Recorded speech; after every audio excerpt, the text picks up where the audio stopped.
Good morning.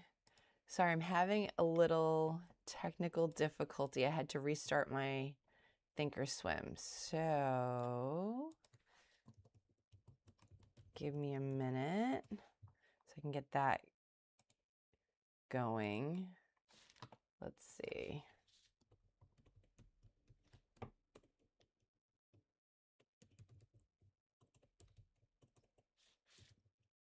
There's always something.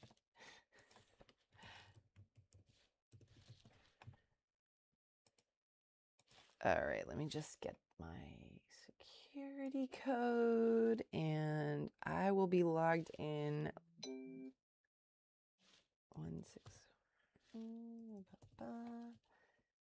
Okay. Yeah, I was having the window froze. So hopefully that's not an issue.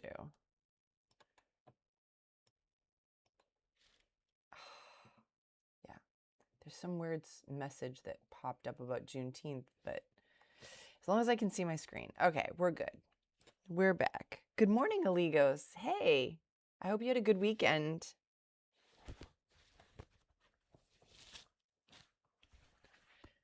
Let's see what's going on today. I really haven't had a chance to look at the scanner. TCRX is already popping up. TCRX.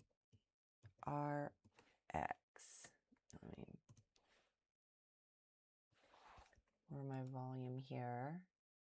So I've got MACD back on my chart. I'm playing with that.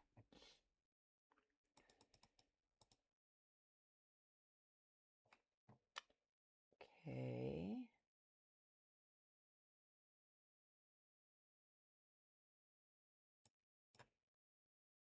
Kind of a higher float than I would normally look at. Also, it's under $1. Relative volume is kind of low. So I did. I spent the whole weekend resting. I really didn't do much at all. I did the minimum I had to do. And I actually feel well rested for the first time in a while. I traveled too much, I think, this year. Okay, so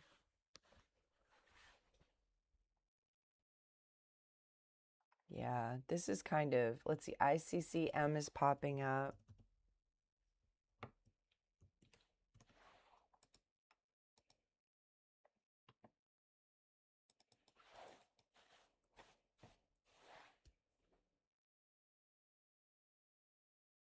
The relative volume is 1.6 on this. I'm actually going to put on my little small cap scanner. CDT, wow. Okay, but it's below VWAP. All right. So, good morning, Flip Flop. I hope you had a good weekend. I had a good weekend. I tried as much as possible to stay off of trading. I did my Substack article and I did some stuff on my actual YouTube, but I tried to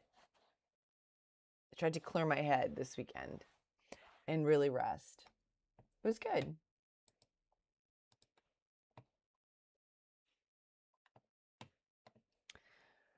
Okay, so I think ICCM is a better fit for me than TCRX. ICCM has low float. The relative volume is only 1.6, but let's see. I don't see news.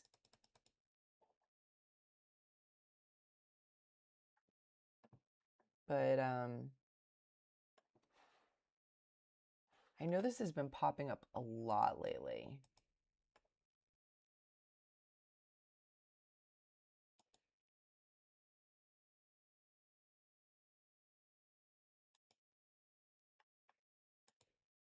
So my weekly goal is chart patterns. I've got some chart patterns that I'm focusing on. DFTX. Things are popping up already. DFTX. Whoops. DFTX.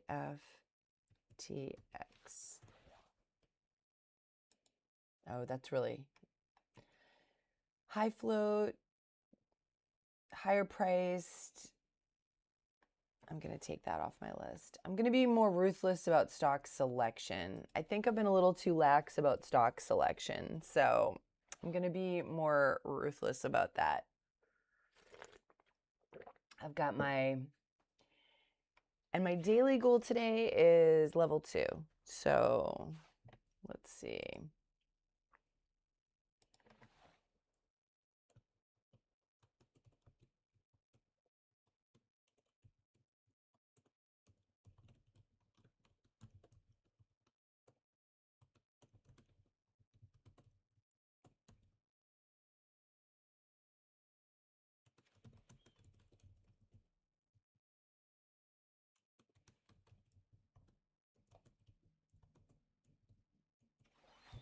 All right. So that's my plan for the day is chart patterns and level 2 on Mondays. But I feel like I've been a little lax on my charts. On my stock selection. I'm going to be a little bit pickier about my stock selection today. It's funny how when you take a break, you start to process some things and it clears your head. I'm all about,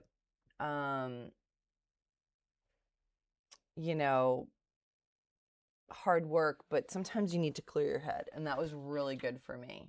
Really, really good for me. So yeah, the relative volume's not really there yet, but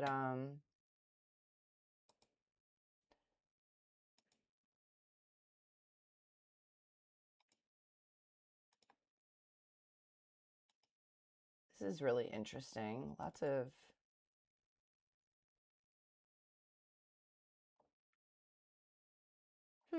no news too. No news. I know the news isn't like a perfect, some stocks go up on no news, but I would like news. Is that too much to ask?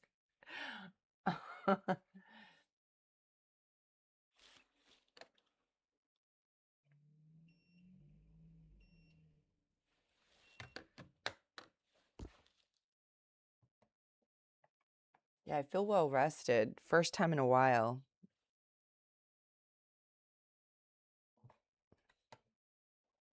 I've been working out hard, traveling.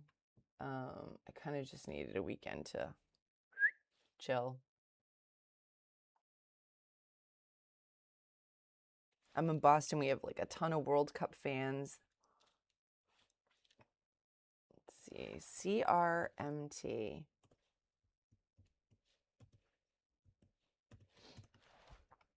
CRMT. Nice. Okay.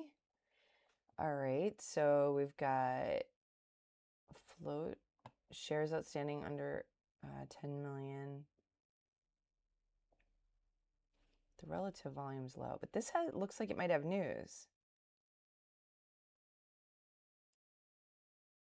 Default waiver. What's that mean? America's Car Mart. That is hilarious. That's a really funny company name. Shares were up 16% after the company said it reached an amended agreement with its creditors to avoid a default on its debt. Well, that's good, I guess.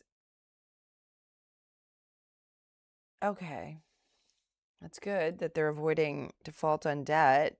I'm not sure that that's positive news. It's like the absence of something negative. But that's good. I'm just curious what they do. Like, operates as an automotive retailer for the used car market. Okay. Older used vehicles and provides financing for its customers.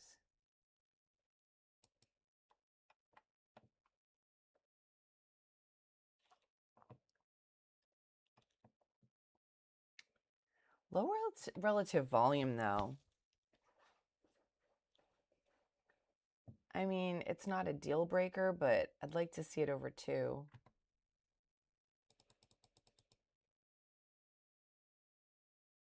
feel like that does affect things.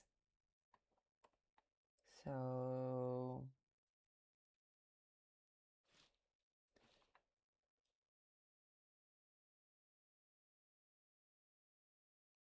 I'm looking at the list here. Let's see, let's look at pre-market movers.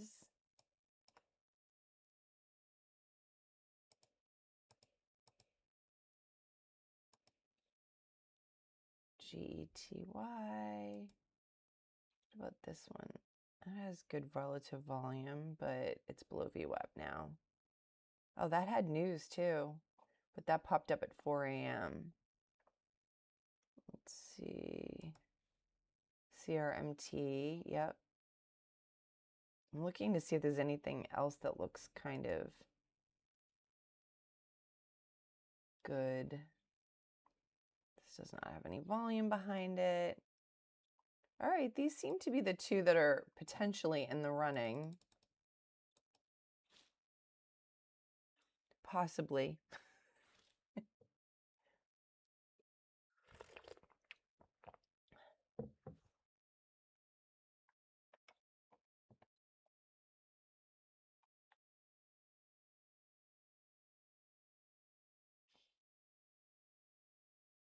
Super clean. So I wanted to look at chart patterns this week, but it is hard to look at them on the intraday charts unless you've got enough candlesticks to look at.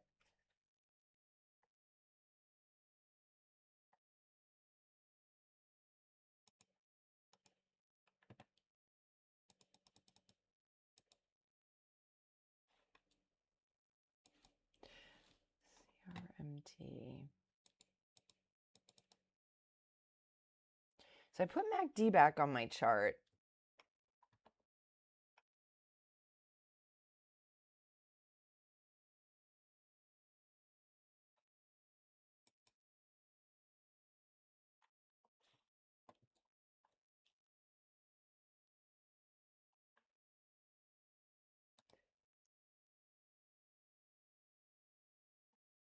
Hey, Buddy the dog.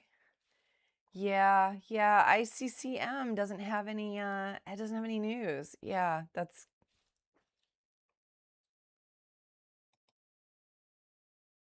and low relative volume. That's the other thing that's kind of keeping me from looking at it as well. Yeah, no news catalyst. Buddy, when do you start trading? Do you start at 4 a.m. or 7 a.m. or like I know I have some people that pop on that are already 3 hours into trading when I start live streaming, you know?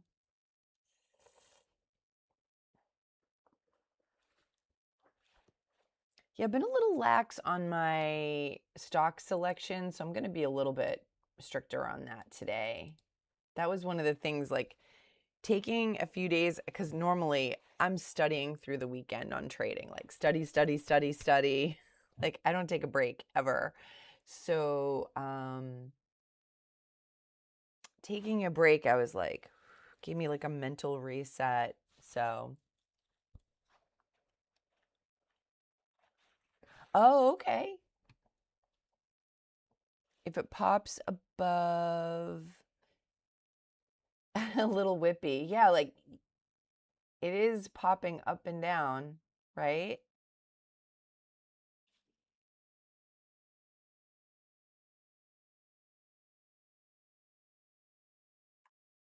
Okay. So you might start trading before 7, but generally you just hop on to kind of get the lay of the land, so to speak.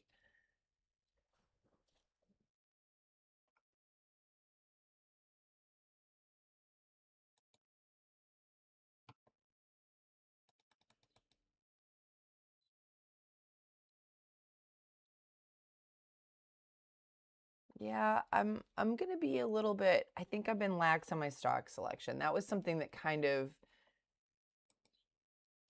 came up this weekend in my brain. I was like, I think I'm just, if you don't pick the right stocks to begin with, then it's hard to trade well, you know? Ooh, CRMT is struggling above VWAP there.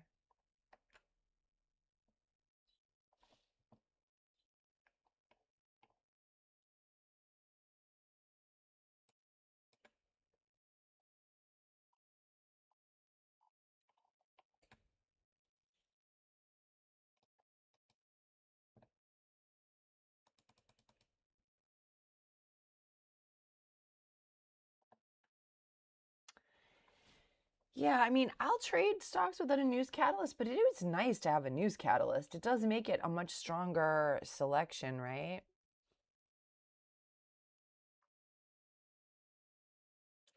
And low relative volume. Let me see. What does the internet say about the stock market today?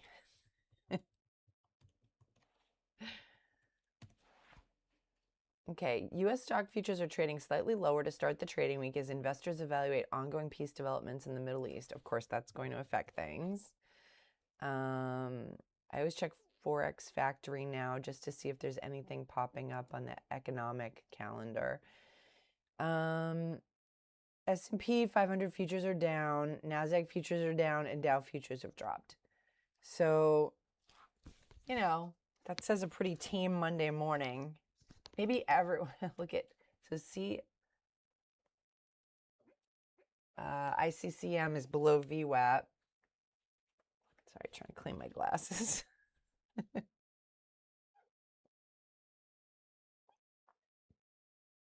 Just didn't have like the relative volume going on. Let's see.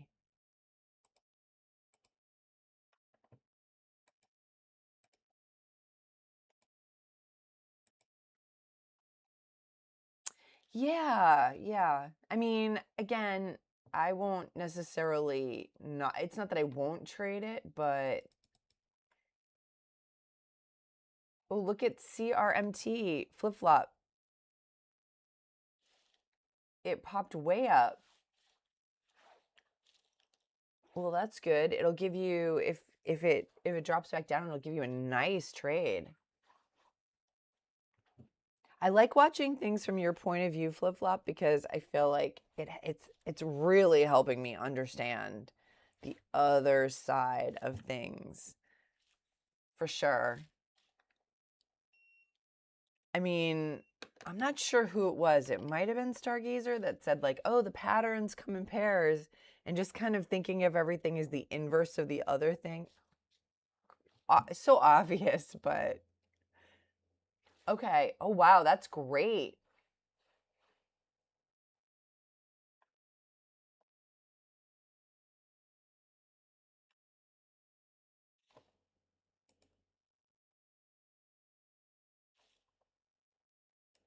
GETY.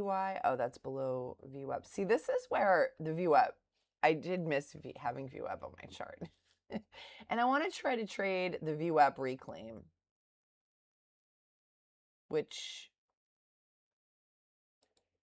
I'm looking at. I did a video on over the weekend on it. I tried to do I did my videos on Thursday afternoon, even though I was exhausted because I wanted to try to take a break over the weekend. But then I forgot about my Substack article. I was like, I got to do my Substack article. But looking at the idea of doing the VWAP reclaim, and I realized this might not be the right stock to look at, but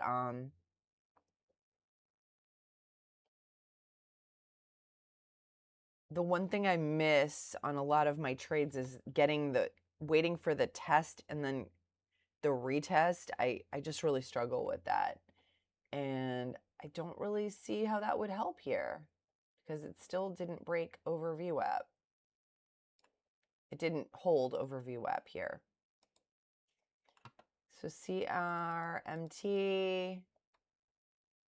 hovering right about, okay, it's breaking, hovering right around 4. ICCM. I just didn't feel confident about getting in on ICCM because, okay, my robot finished cleaning. I'm so happy about my new robot vacuum. It's It's making my life so much easier, guys. WHLR?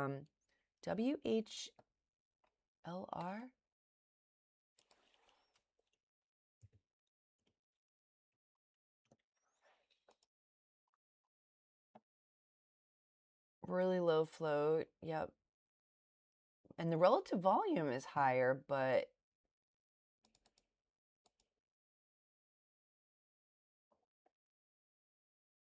it doesn't have news.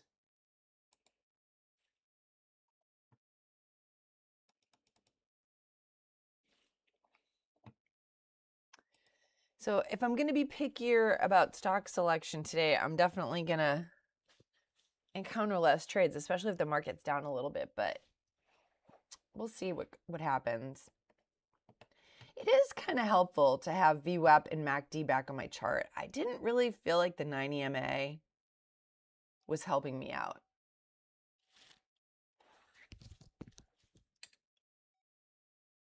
Oh, I heard this sound. It's like it sounds like sounded like an air raid from the 1940s. It sounds like someone was running a buzzsaw. One of my neighbors. I was like, are we experiencing an air raid? Wait a minute. I have to clean my glasses. Give me 2 seconds, guys.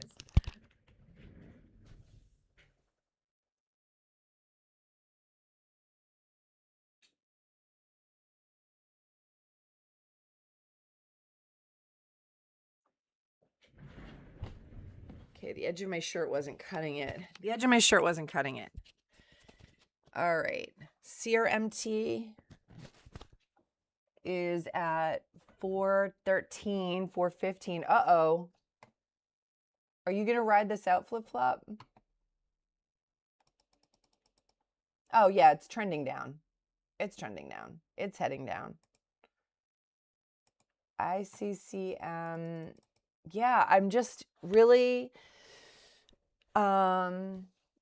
yeah, I didn't really feel like the 9 EMA and the 20 EMA were really helping me out. So, but VWAP, I feel like is definitely,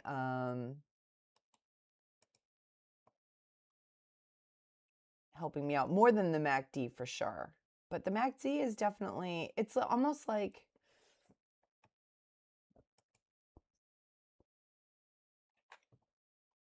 I mean, it crosses right here, right when it crosses below VWAP. So I guess just having those extra assurances that, you know, this is not a time to get in unless I'm looking for a break of VWAP. In which case, so I was looking at the VWAP reclaim over the, well, I posted it on Saturday. Ooh, so you're trying to trade to the long side. Hey, Stargazer, good morning. You're trying to trade to the long side. All right, this is going to be interesting. We've got flip-flop versus Stargazer today. I want to put you guys in the corners like a UFC fight. In the red corner, we have flip-flop shorting CRMT, and in the blue corner, we have Stargazer going long on CRMT. Yeah, I mean, I feel like it's been helpful to me though, like of all the indicators, VWAP has been the one that only because, and someone else brought this up. I don't know who brought this up. A lot of you are making great comments, but someone else brought this up. If for no other reason that other people look at it, it's like such an institutional indicator. And I was thinking about trying the VWAP reclaim, so I thought maybe that would be, you know. But in reality, like, what information is it telling me? Like, I would try to guess when it wasn't on my chart, like, is this where VWAP is? Like, what information is it telling me? And it also like, over the course of the day, right, it just flattens out, so.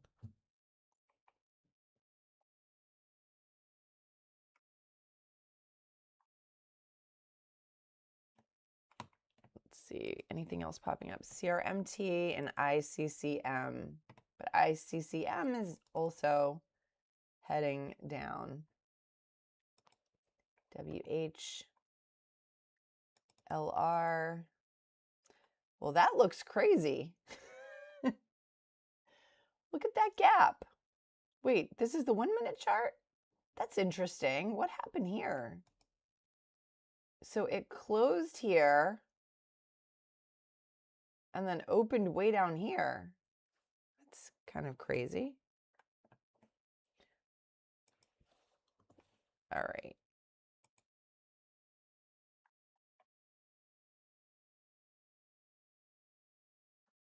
If 4 breaks, it's a good short.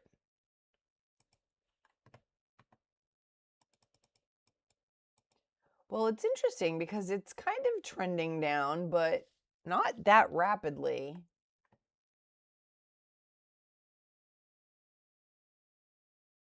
This could be a really interesting battle. BIRD is also trying. Okay, I haven't seen that one pop up yet.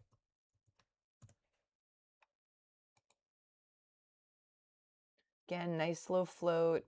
Relative volume's low on all of these, though.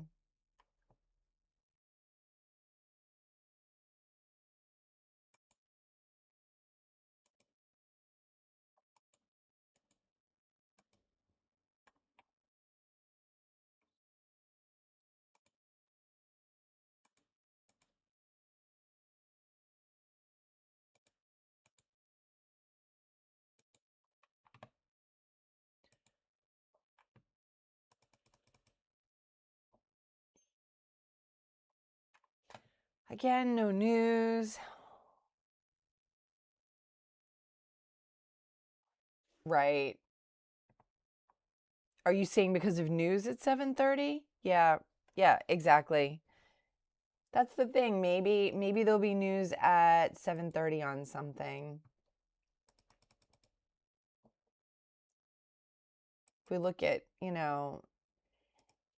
especially in a slow day, that's the time to kind of, look for new things to pop on the scanner, right? Top of the hour, bottom of the hour, potentially.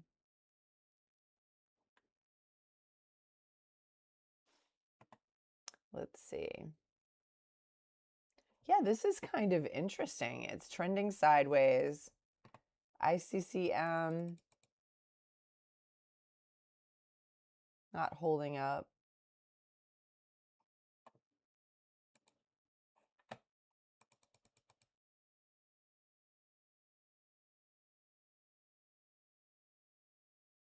Again, I'm just practicing having MACD. Let's see, on CRMT, is this a bull flag? Well, this is where it gets, so I'm working on that too. That's one of my chart patterns that I want to revisit because I struggled to make the bull flag work. What I think makes this difficult is it is pulling back. It is kind of a pennant, but all the candles, Oligos, are different. Like you have red, green, red, green, red, green. That to me shows more like it's not really a pullback, But I don't know. I struggled with that setup, so I'm curious what everyone else thinks. This could be the pull. This could be the pullback, but then it didn't break out over that level, so. So when I was looking at at chart patterns to organize for my Substack article, Oligos, it considers the bull flag or the pennant a continuation pattern. So it would pull back, go up, pull back, and then continue on. But this is more like, I think, sideways consolidation because you have indecision, right? Green, red, green, red, green, red. So normally when I would trade a bull flag pullback, I would wait for like a couple of red candles in a row, like say 3 red candles pulling back. I don't know if that helps. I'm working on it too.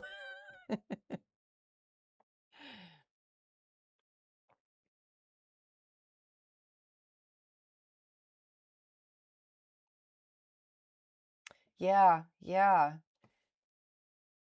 The $4, it is holding up here. Look at that right there. $4 support. But what goes up must come down, right? Flip flop.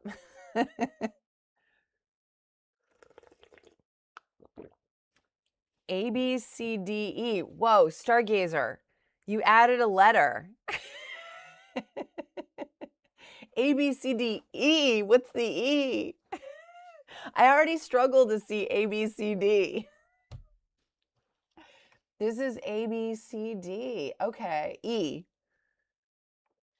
See, I've struggled to see that pattern from day one. Like, honestly, just can't, like, see it.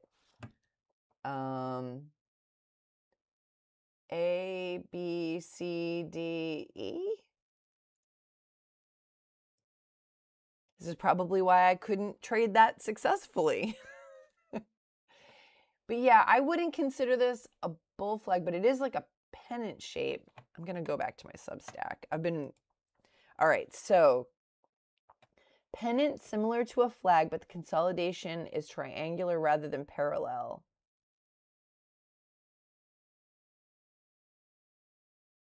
I honestly struggle to see the difference between the pennant and the bull flag. And this is why I'm working on it.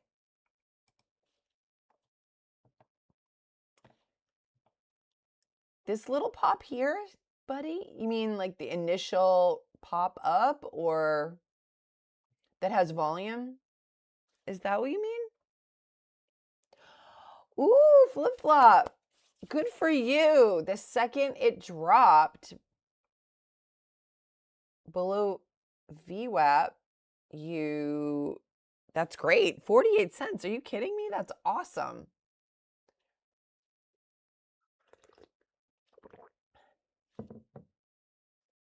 Yeah.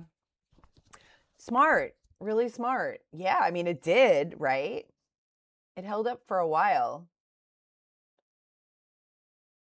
I'm actually surprised that it dropped. I thought it was going to keep going. But I guess, and this is something I'm just thinking of, there's probably a difference between a stock that runs along an area of support versus a stock that runs along an area of resistance. So maybe I'm not so surprised that this dropped. If it had been running right under a level of resistance, then I would be surprised, right? Yeah, that shows patience too, flip-flop. A lot of patience.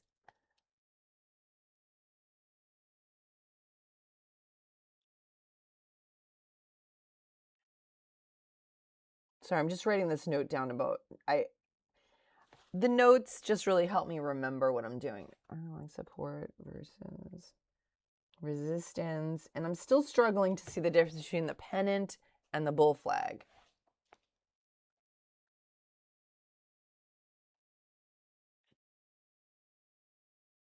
When I was writing my Substack article yesterday, I'm like, I don't think I get the difference. So I may have to really look deeply into that, which is probably the reason I wasn't profitable in that setup, right? SKYQ trying to run. Let's check it out, guys. SKYQ. I have definitely traded this one before, but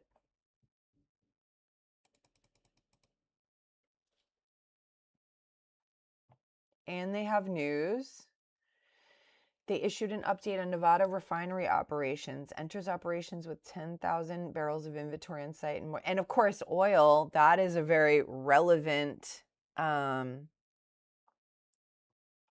one right at 7:30.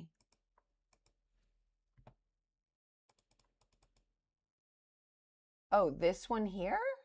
Oh, wait, right here. This pop here.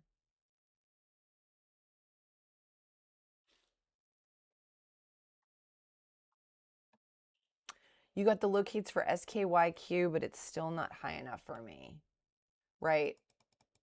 It has to go up higher to give you room to Sell and buy. Okay, yeah, that makes sense. That makes a lot of sense. Okay, let me just go down the list here. BIRD. That looks pretty choppy to me. It's funny, now having MACD back on the chart, it's like so obvious. But I don't want to start ignoring other things, you know. But CRMT, that's what I want to make sure that I don't ignore the basics, like level 2, which I'm supposed to be focusing on today. All right, ICCM, below VWAP, SKYQ, let's see. Huh.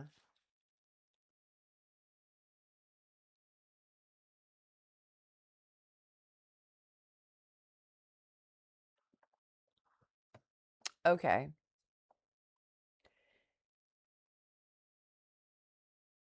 So flip-flop, if you get the locates and you don't use them, you're kind of like out the cost of the locates, right? Did I ask you this already? I'm sorry if I'm repeating a question, but I guess you have to be pretty confident before you get them, right? Because then you're out the cost of the locates.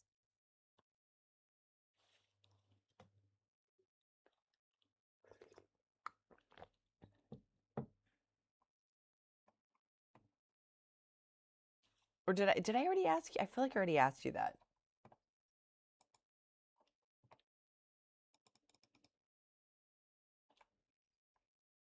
Okay, so ICCM would not be something I would trade to the long side, of course. CRMT, I don't know if that's going to come back, but SKYQ, it's over $1, which I like. I prefer stocks over $1. Oh, okay. Oh, okay. Okay, so it's like if you're fast, you get a deal. So if you can't use them, it's not as big of a deal. Got it. Smart. Well, you've been doing this for a while, so you're, you understand how to do it efficiently, it sounds like.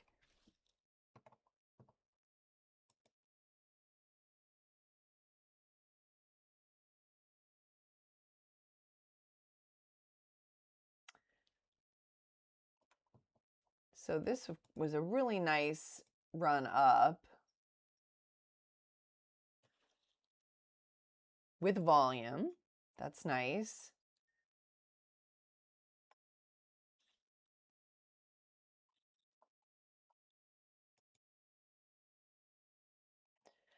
Yeah, I like this because it has news and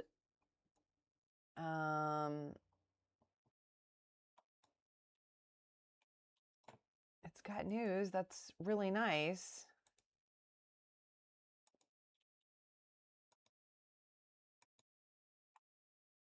But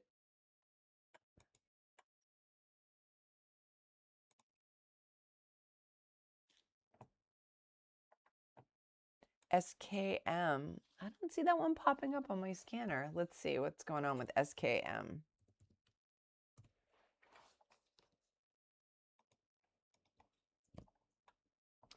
Ooh, that's a little bit more expensive for me, but SKM doesn't seem, it's popping up.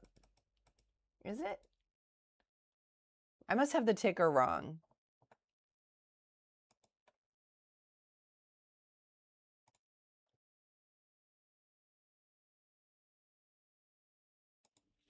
SAGT, GETY. I'm just looking at the Charles Schwab pre-market movers. Nothing looks MU, of course, way a little out of my price range. $1,200.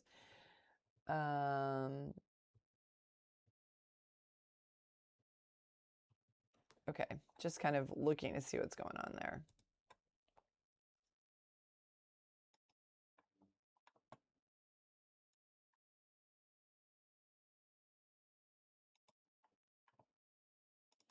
Ooh, wow. Okay. That is choppy. SUGP. Ooh, SUGP. That's been popping up lately too.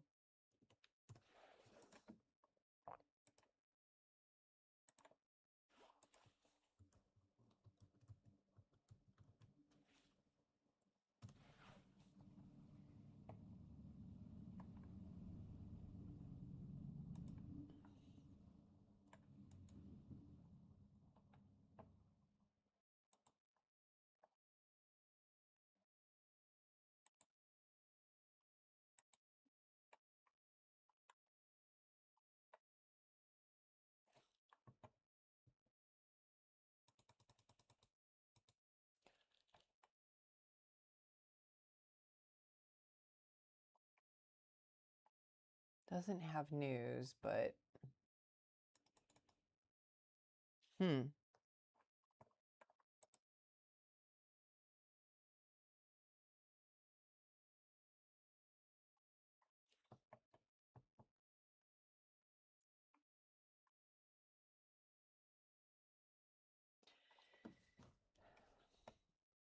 just kind of, you know, since level 2 is one of my goals today, my daily thing, I'm supposed to be watching level 2 on Mondays.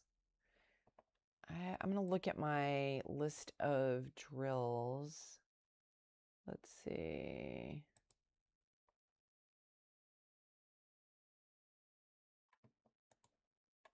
I'm going to go back to Mondays, see what my drills are from Mondays.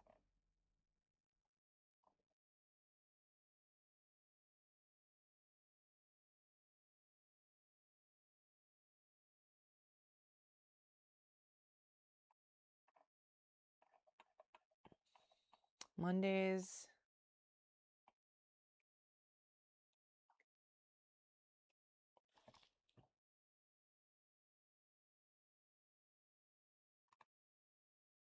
This one's moving very quickly, huh?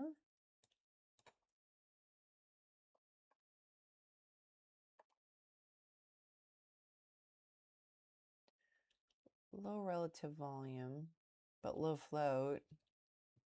That's really, but it doesn't have news.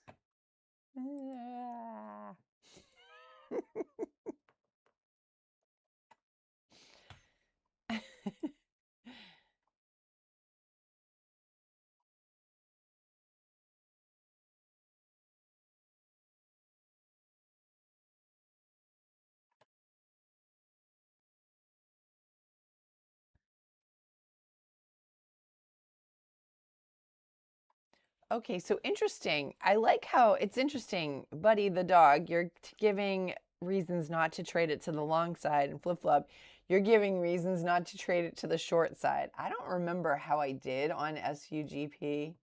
I think I traded it before. I did. Looks like I went red on it on this day.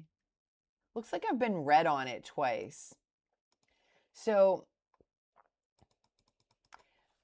one of the things I've noticed, and for those of you who have a lot of experience, you can let me know, but I've noticed that sometimes, like, no matter how good the stock is, if I just can't seem to figure it out, like, why am I torturing myself?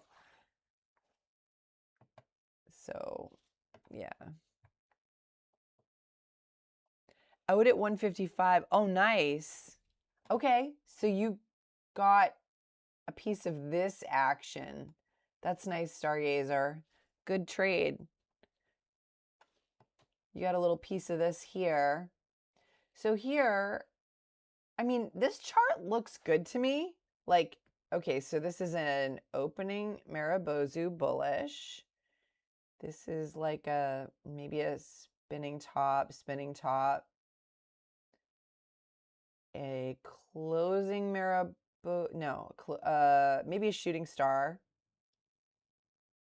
Bearish spinning top. Yeah, that's good. I mean, that's a solid 20 cents a share is solid. And you got out right at the right time, too. And those candles look clean, right? Green candle, shooting star. So it dipped. That's a really nice trade right there. It is. It's a lot. 20 cents a share is like 20%, right? That's a lot.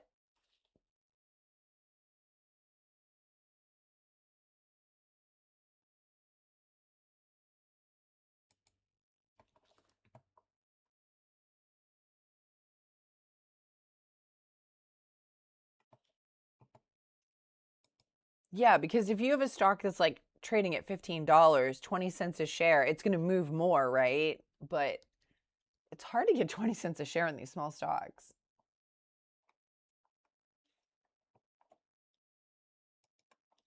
Okay, I'm going to take that off my list.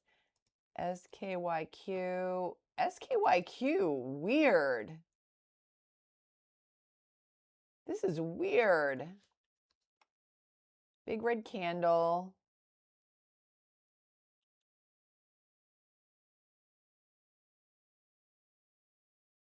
I think I've traded this before too. Yeah. I don't think I've done so well in this one either.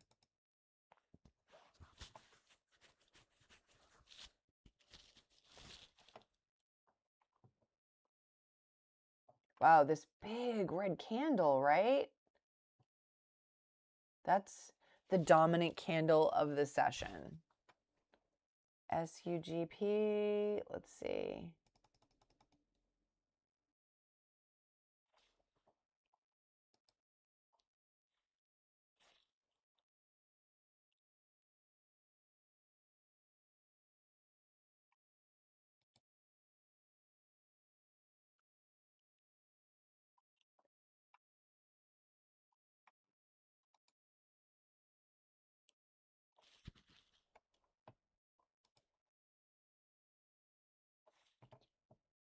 Right here. Oh, so you saw it running up and then the dark cloud cover started forming. Smart. Right here. Now I'm starting to see things. It's funny. I feel like my recognition seems to lag a week behind the goal. So even though my goal this week is chart patterns, I feel like I'm going to probably get the candlestick patterns a little bit better this week than I did last week. It was hard to see them sometimes.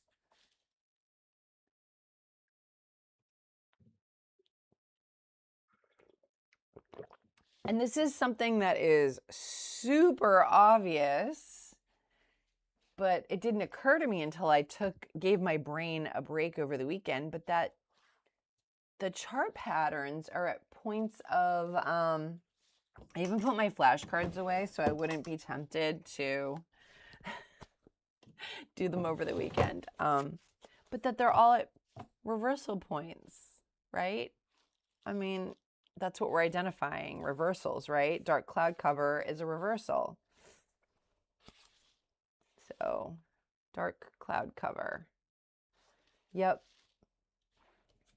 That's why it's good to take a break sometimes in life. I'm going to take my jacket off. Good to take a break sometimes because you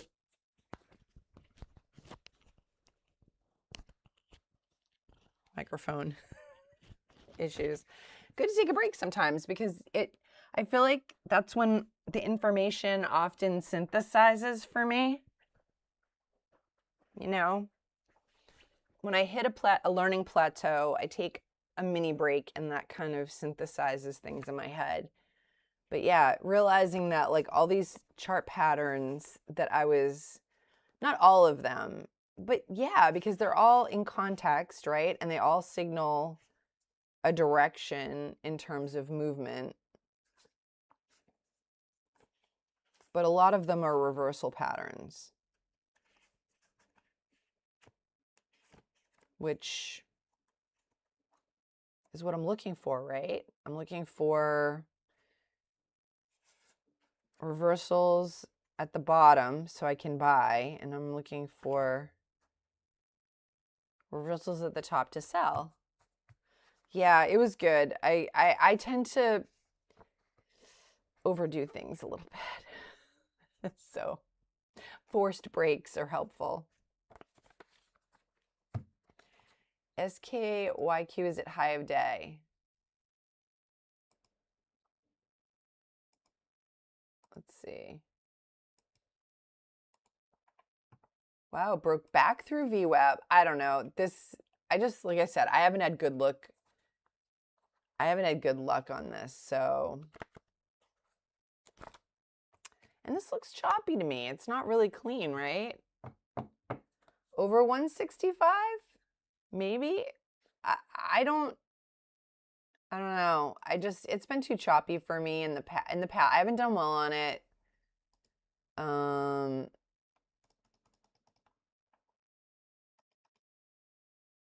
I mean, they have news. That's good. But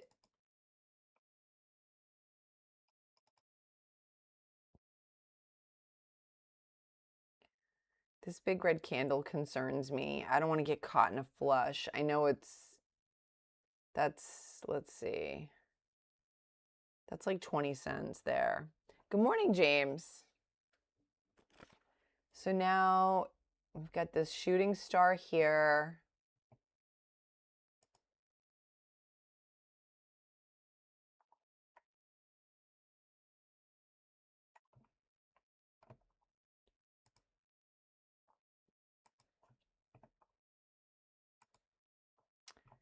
So SUGP, that's off the table for me, but I don't know. This is like wicked choppy. Wicked. Sorry, that's how you can tell I'm from Boston. It's wicked choppy.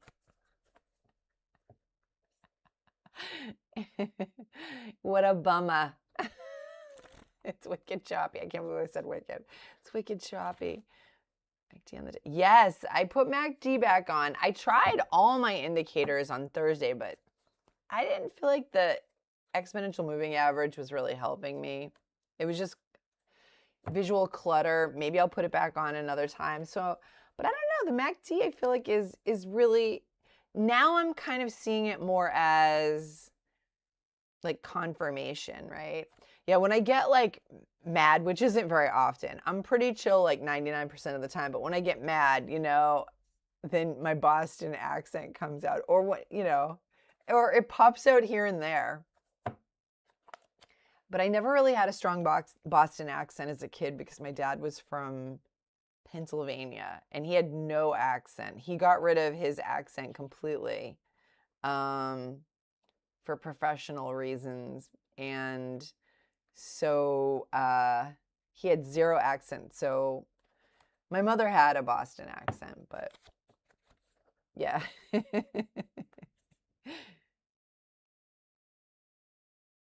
No, a lot of my friends, a lot of people that I know have a really strong Boston accent. But sometimes it pops out like, it's wicked choppy.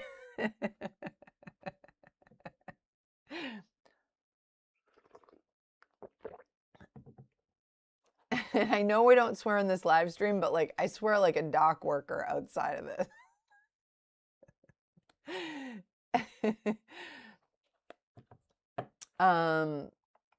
Yeah, this is wicked choppy. I can't believe it. Kid, it's wicked choppy.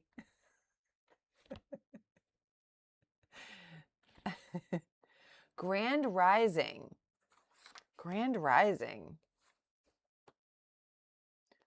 Like a rising, the rising sun? The chart pattern? Is that what you mean recycle with Chad? Let's see. Rising sun. That's the opposite of the dark cloud cover, right?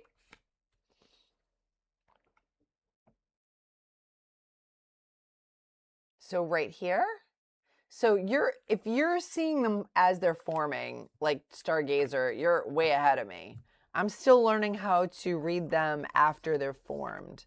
I'm still struggling to read them after the fact. But at least I can kind of write it. So the rising sun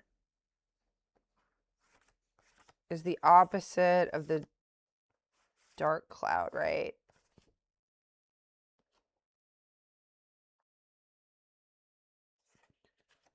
Which is also called the piercing line.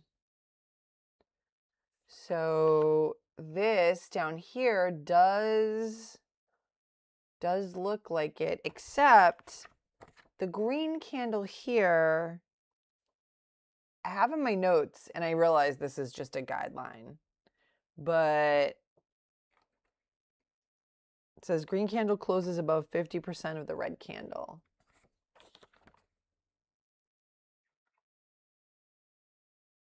Oh, good morning. You're just saying good morning. I'm like off on a candlestick pattern tangent here. All right, so I'm just waiting for something to pop up that I am capable of trading without losing my shirt. Wow, look at this. SKYQ might break this level again. This is like a kind of a flat top breakout. And we've got several green candles. It's popping up. I wonder if this is going to break that 170.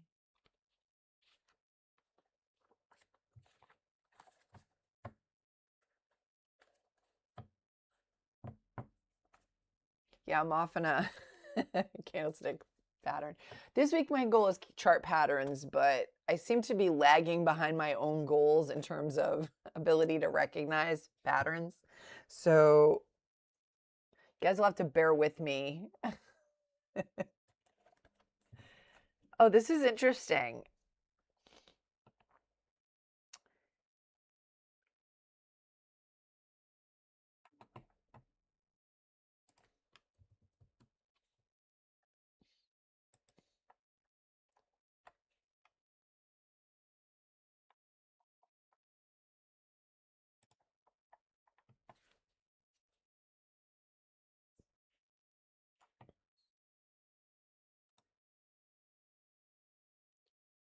So let's see, biggest gainers pre-market.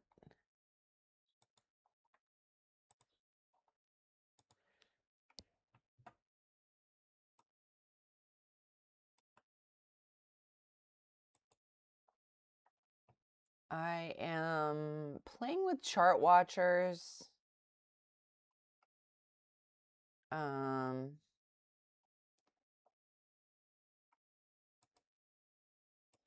A scanner, just kind of playing with things.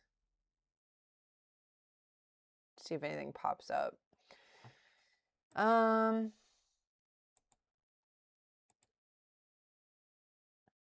of slow today, huh?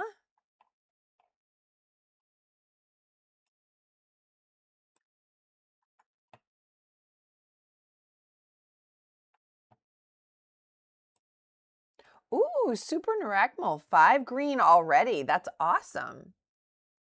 That's awesome. 5 green trades already. I haven't taken any trades. I'm waiting for something. I'm being a little pickier about stock selection. It's a Monday. The market, I guess, is a little flat today according to the internet. So I'm going to be a little pickier about stock selection, and I think I've been too lax about it, and that's led to me taking a lot of trades that just I don't think are going to work from the get-go. So yeah, I know. That's what I'm saying. I think it's going to break that level at some point. I do. I think it's going to break that level. It does have news.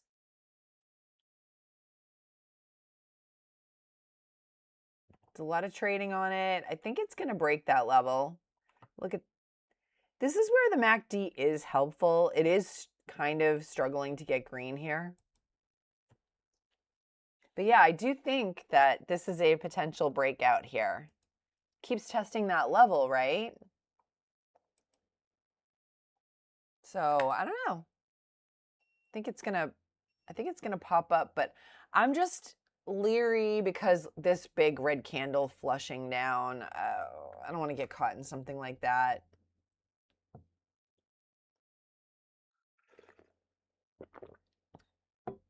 And I haven't traded it successfully before. Maybe, you know.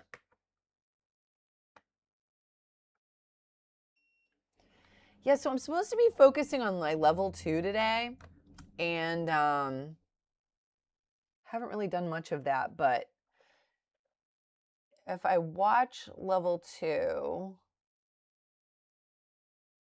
yeah, I mean, what I find really helpful about level 2 is to kind of see like how many orders are at the same price.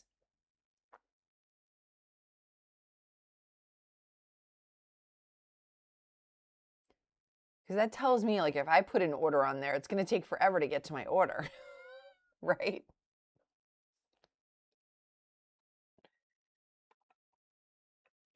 Yeah, I've been really patient today. Super Narackmal. I've been like really patient. Like I haven't taken any trades, but honestly, I tend to do pretty poorly on Mondays. So I'm going to be conservative and um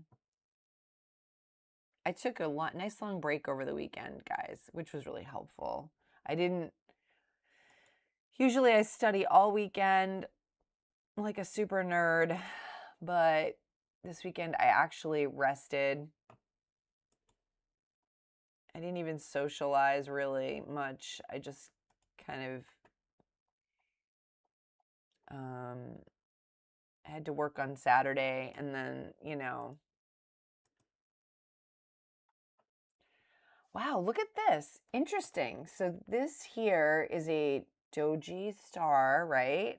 And the bottom tail is longer than the top tail, so that makes sense that it's reversing.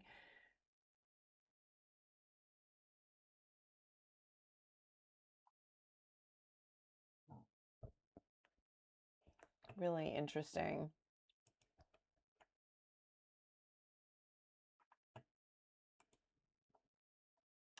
Yeah, I don't see much popping up. So I was playing with Charts Watcher. I know some of you use it for scanners. Of course, I have the free version, so it only gives me so much time to play with it.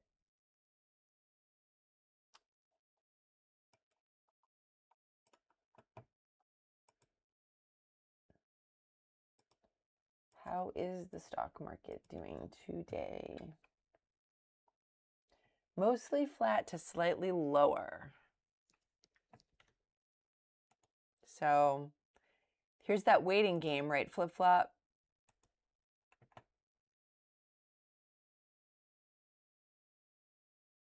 Well, it's probably better to not trade when you're exhausted. I haven't had great results when I'm exhausted. After hard drops, you look for morning stars like EHGO over 130. EHGO.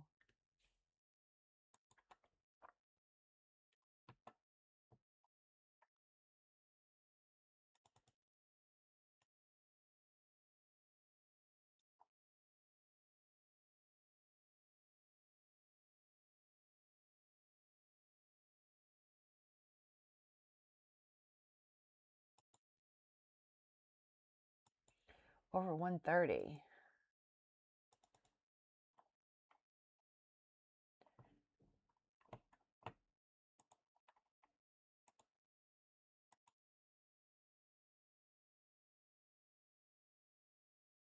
Oh, you're in EHGO over 130. That makes sense. After hard drops, you look for morning stars.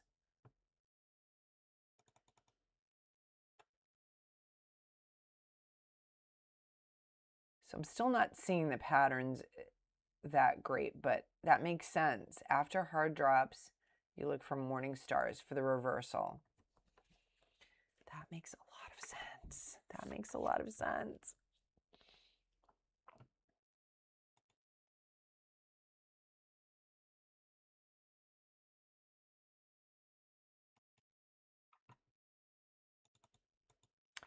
Yeah, I'm just being patient here, guys. Being really patient. NIXX. Let's see. NIXX. Whoops. Let's see what's going on here. Oh, okay. It's got some volume.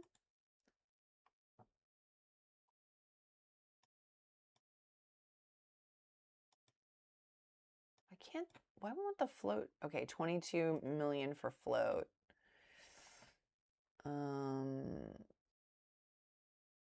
Instead of news?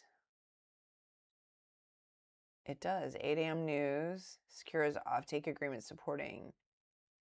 Okay, I don't know what that means, but it sounds good.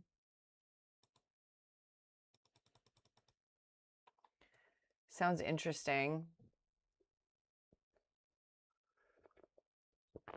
Has news. It has higher relative volume than the other stuff, but it just popped up and popped right back down.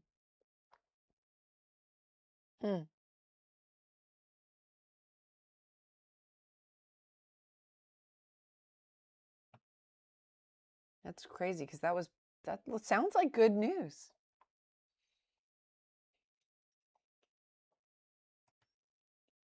Okay, so I'm going to take GO off. SUGP, I'm going to take that off. SKYQ. SKYQ broke through that level. It did. It broke through that level. But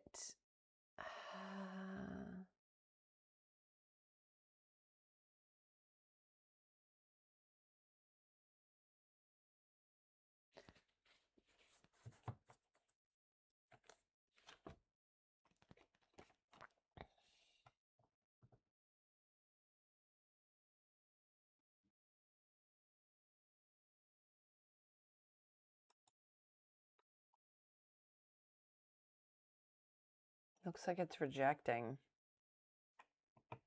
Huh. WKSP? KSP.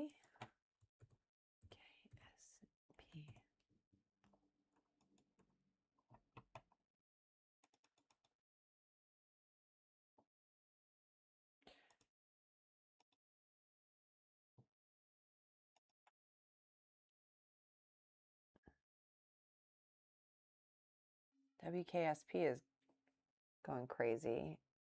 Work Sport achieves 35% May gross margin. Landsmeyer distribution. Wow, that sounds like awesome news. It's got high relative volume too.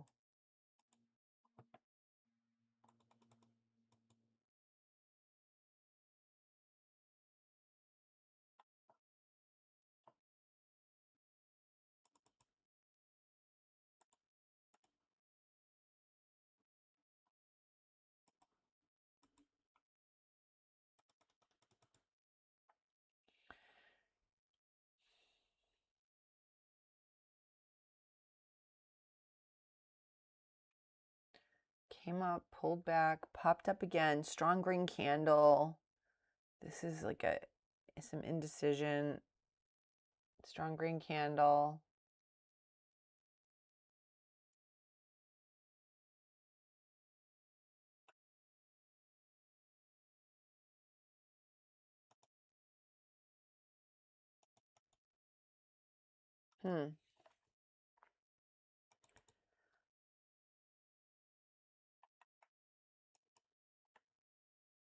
TNON. TNON.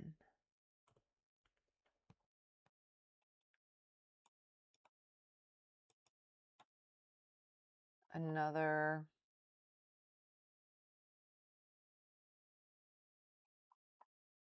penny stock.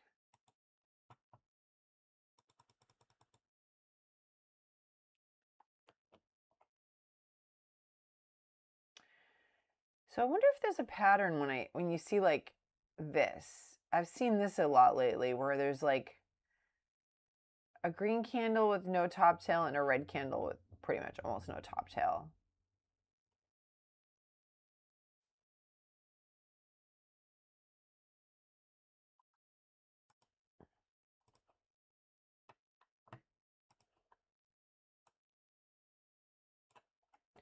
I'm going to ask AI. Let's see.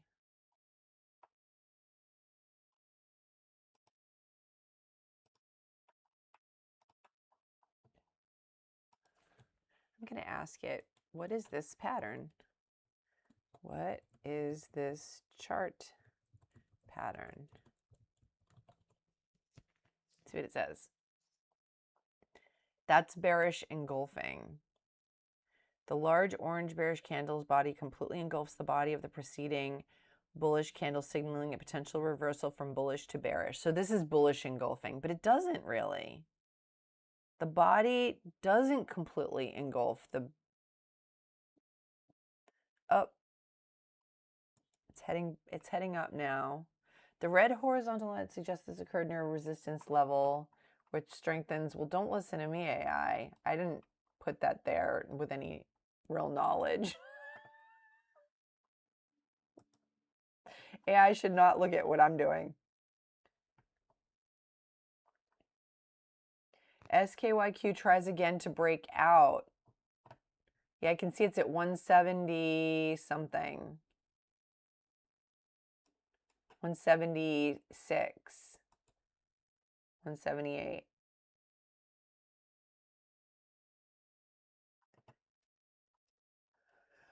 Well, that's the thing about the level 2 is like if I get in on something like this, look at all the orders it has to get to. It has to go through to get to me, right?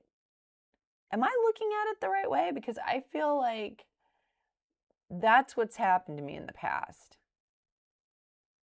Short at 210, but I don't know, is very grindy. Yeah. It is very grindy, but it is grinding up.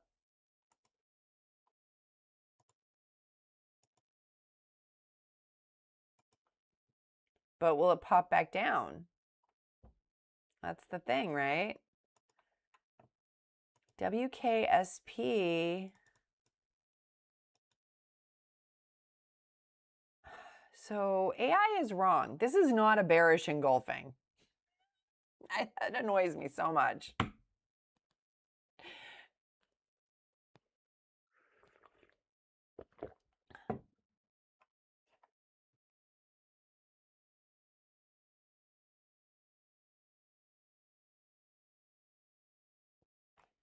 SKYQ over 180 is a safer entry.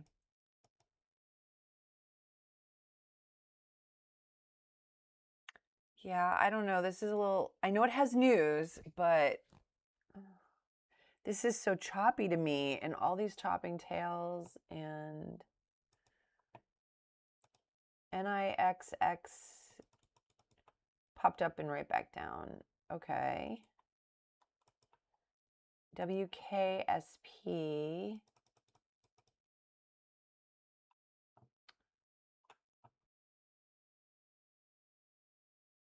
Head news.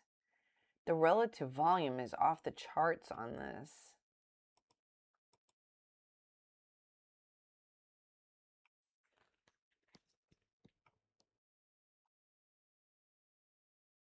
A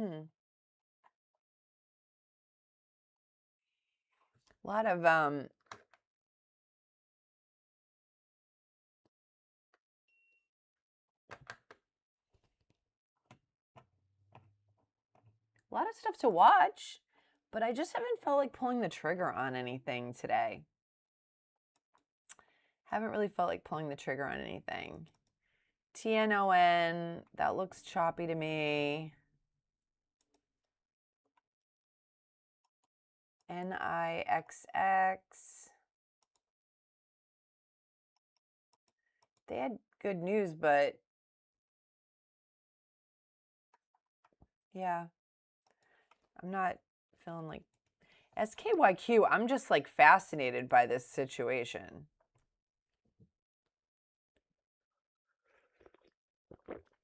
I don't have the confidence to trade this.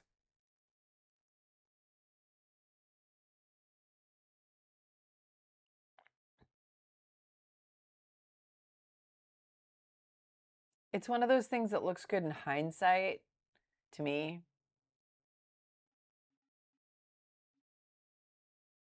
But, you know, I'm like, oh, well, if I had got in here and just held, but that's not what I do. I'm you know, even this break here, whoops, this break doesn't feel clean to me.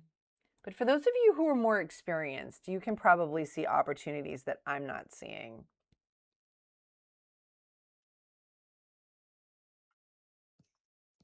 Yeah.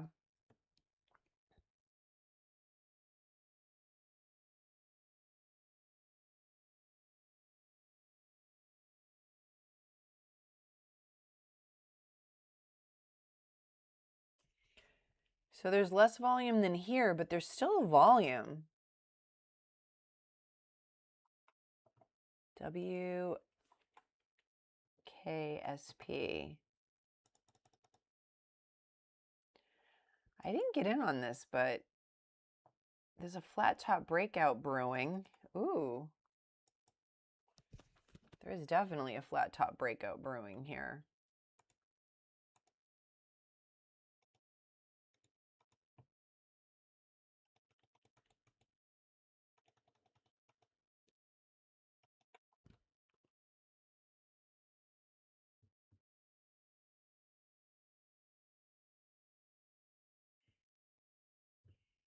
Didn't catch my order.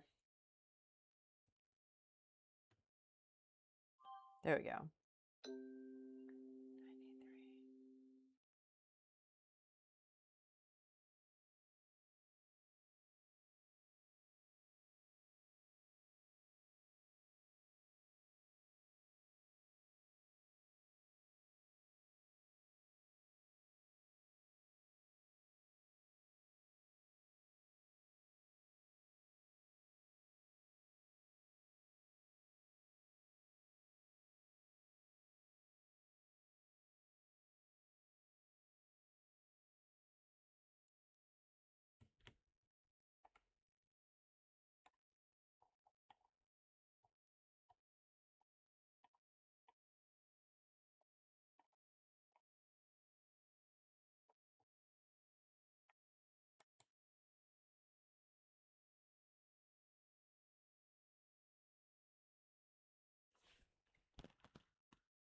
Yeah, look at all it has to go through to catch my order.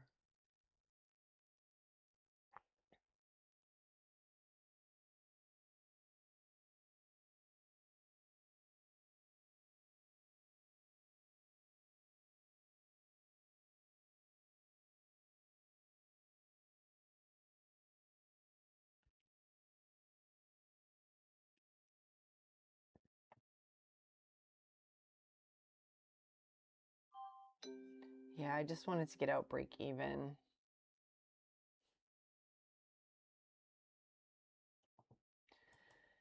Well, that's pretty much a scratch trade.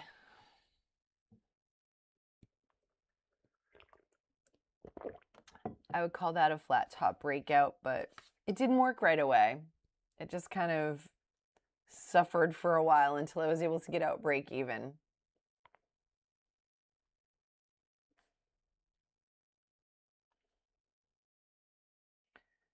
And right away, this right here is a shooting star.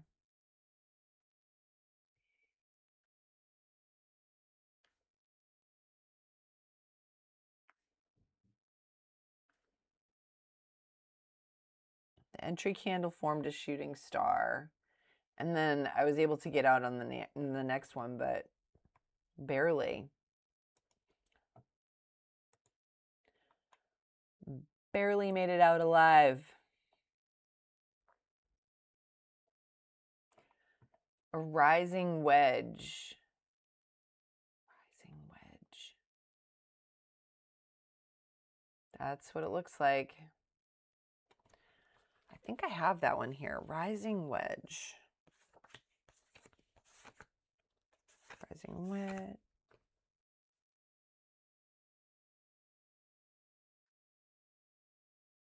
So you're so good with the candlestick patterns.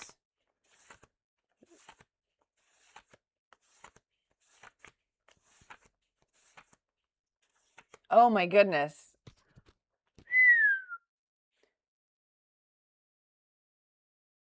Thank you. Yeah. I think it didn't work right away. So I was just like, I want to get out break even. Because it's supposed to work right away, right? What am I waiting for? You know? Yeah, I saw my setup, but I mean, it's basically a break-even trade, and that's okay. But yeah, you're right. That was a reversal. The rising wedge. I don't know if I have that one on here. Rising wedge.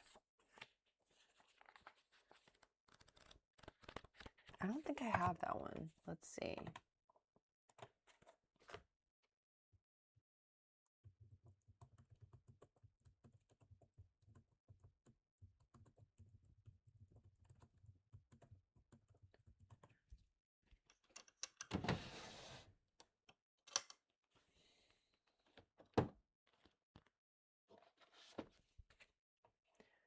that's more of a chart pattern, right? Ascending. Is that the same thing as the ascending and descending triangle? I think that is.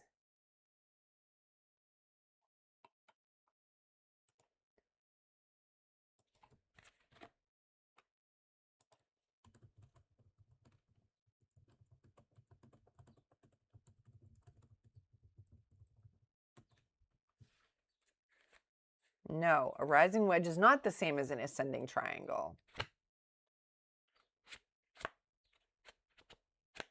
Wow, I really need to work on this. Okay.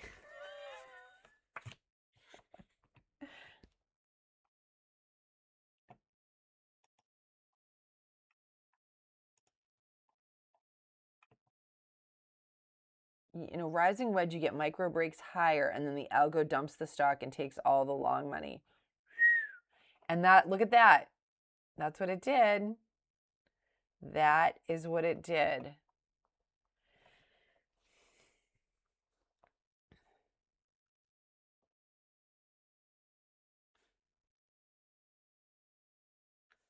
Not the same. So I definitely,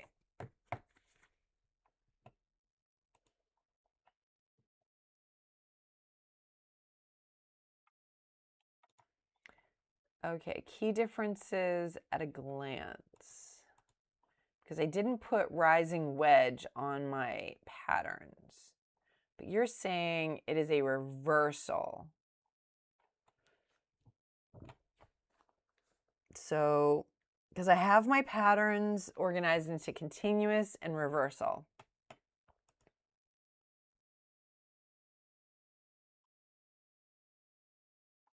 NXTX, no shares. Oh no. NXTS. Oh, wow. They have news. They have news.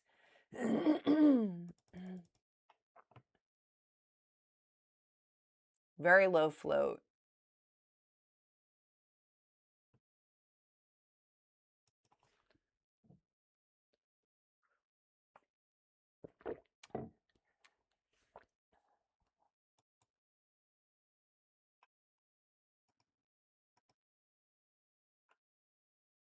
Oh, look at this. It has a high to 833 over here. So, oh, wow. It's already blown through that.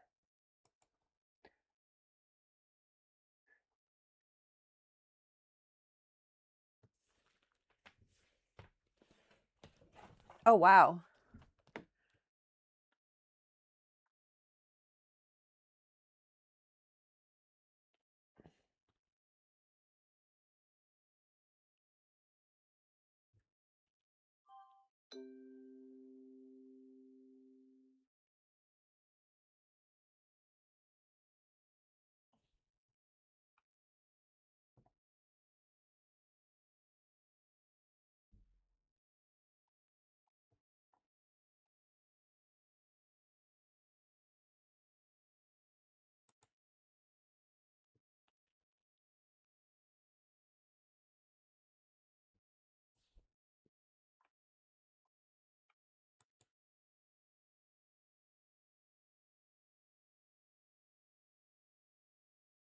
Oh, man. I'm watching the level 2.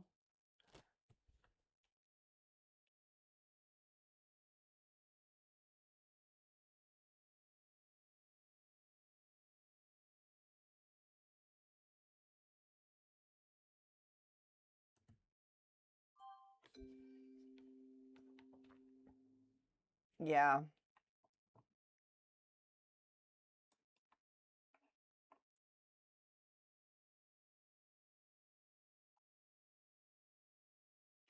Hi. Hi. Hi, Bada.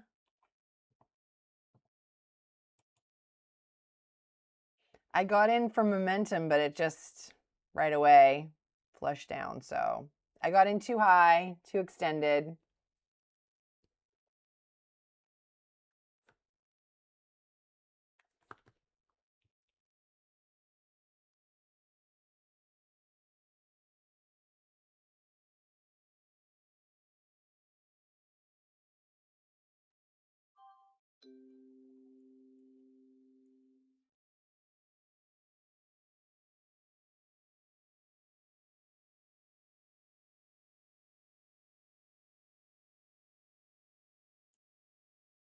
Oh.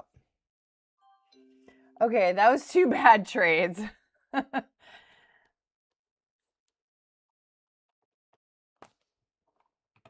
I'm reducing my share size. That's like almost my max loss for the day.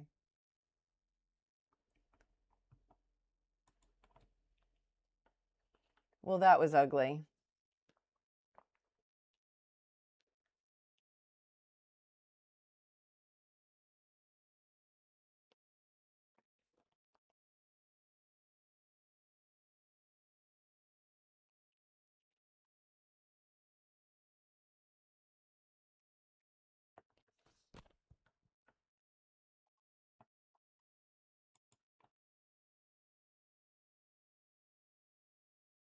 That was really ugly. Oh well.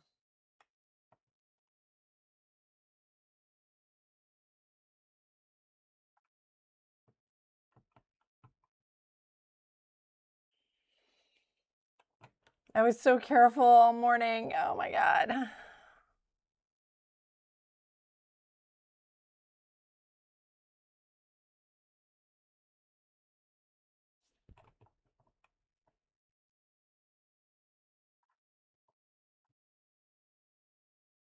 I got all excited about the news and the low float and the momentum and just, ugh.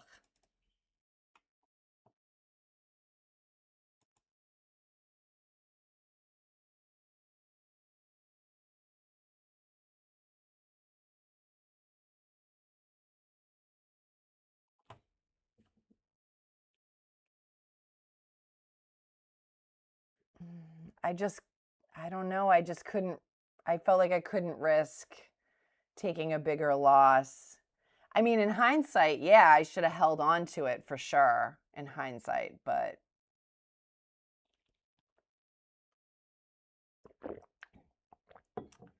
that's a good question. How do you know though? Like, how do you know when to get in? How do you know when to stay in and when not to stay in? That's the problem, right? It stings to take a loss, but I tend to wait too long and then take a bigger loss. You know, I just saw that thing going all the way back down and I was like, I don't know. We'll see.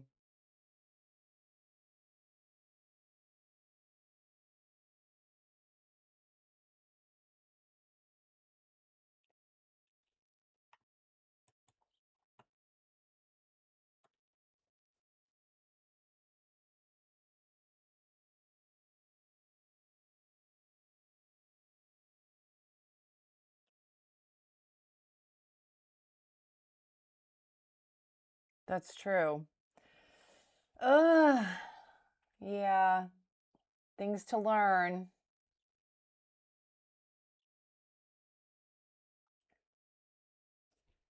All right. Let me take this off because this is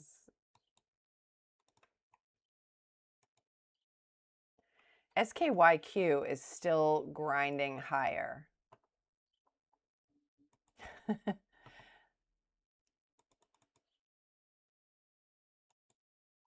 So let's see if it breaks.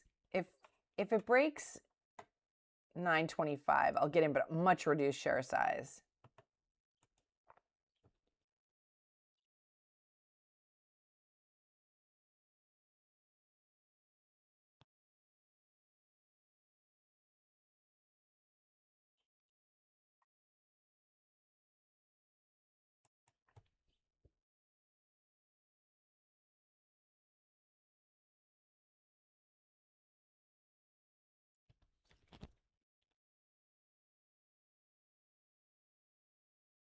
Nope.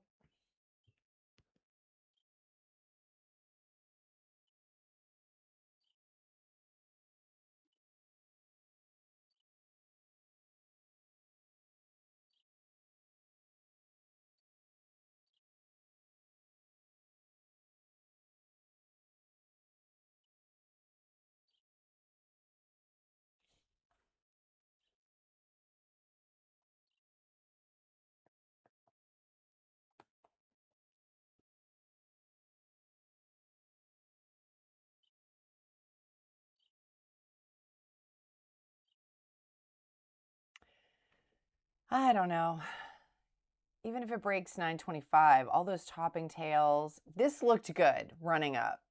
This looked good, but this doesn't look good to me anymore. Yeah. Yeah, this doesn't look good to me anymore.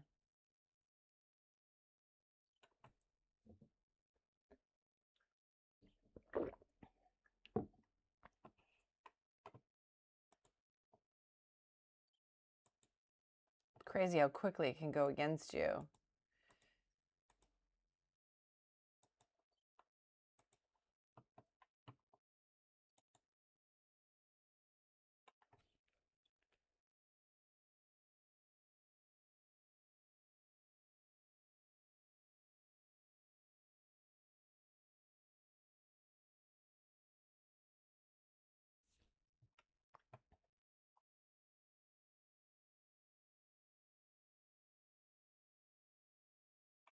Yeah, this is where VWAP I think does help me. I mean, I realize that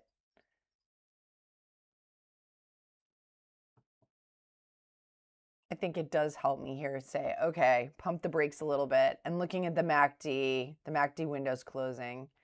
This kind of helps me not make an irrational decision to get back in, but I felt like this was not a terrible decision. The MACD was green, everything was running up nicely. Getting back in the second time, probably a terrible decision. I didn't think the first one was a terrible decision. So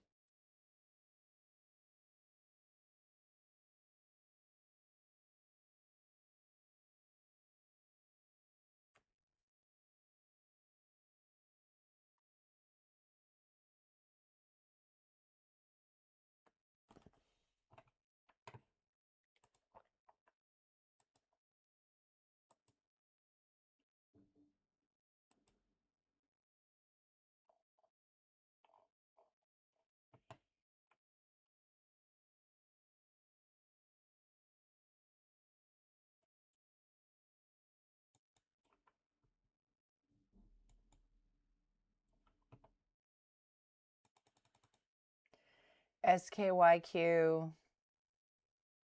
So this is where I don't know. Am I overly influenced by the MACD? But like here, with it being red,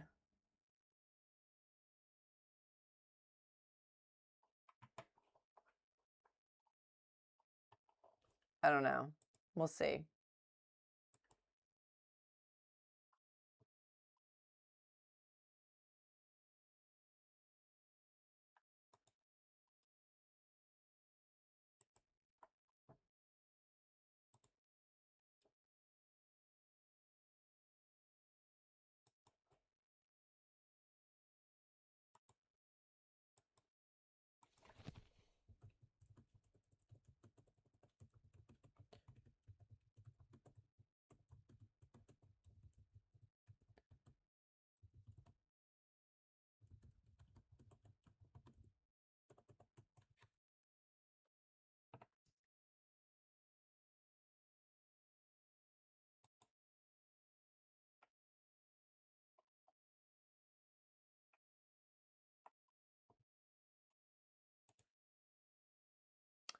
Let's see.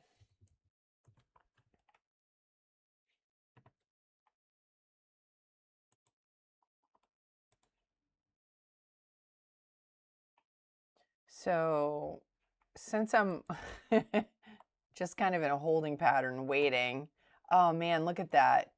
Look at that.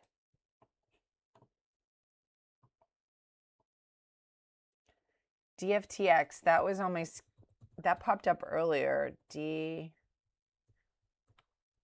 Did you say holy DFTX?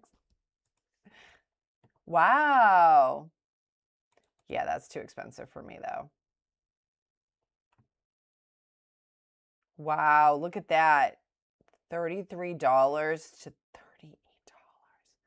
Wow. That's incredible.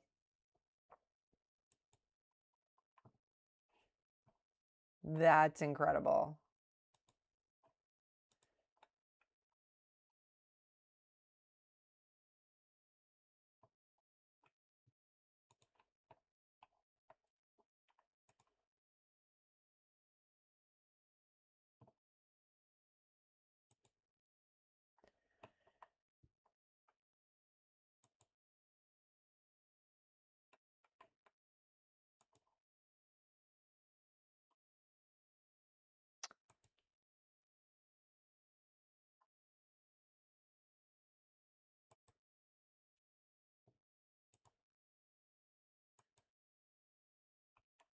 I'm just looking at, let's see.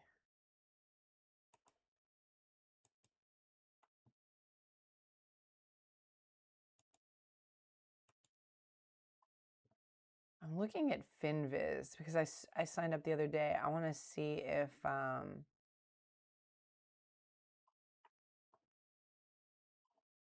want to see how that works as far as a scanner for me. Let's see.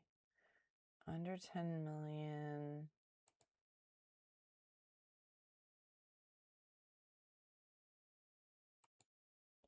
To 20 average volume, target price, sector, IB. Okay, shares outstanding.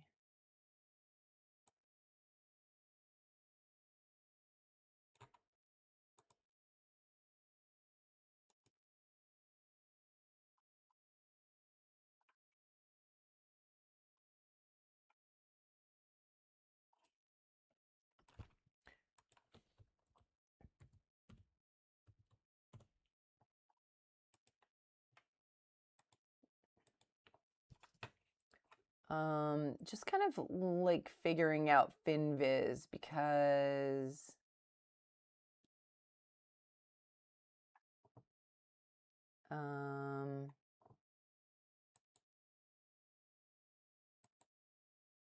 let's see.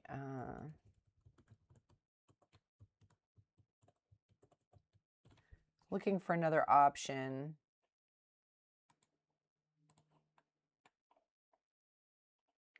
Wow, DFTX, that's a crazy run up.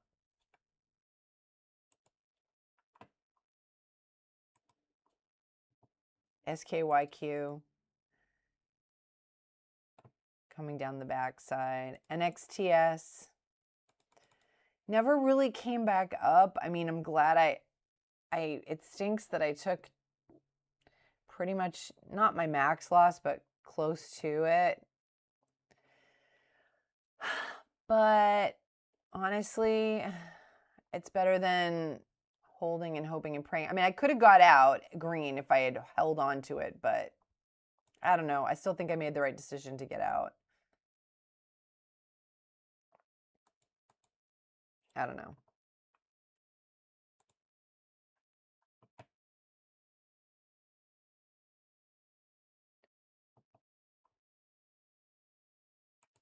Let's see, price.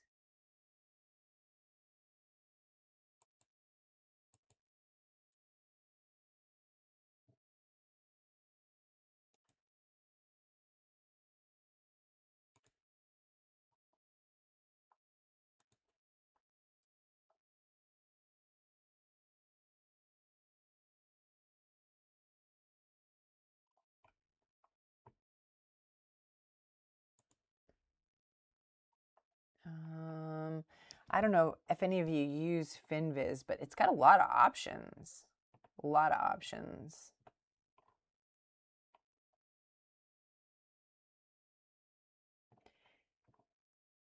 Yeah, 835 or it drops under 7.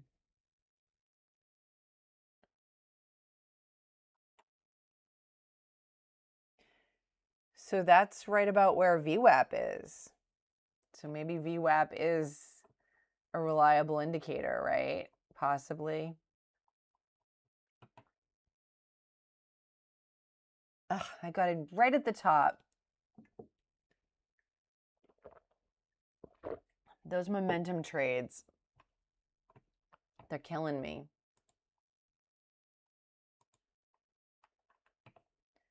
Those momentum trades are killing me. Let's see.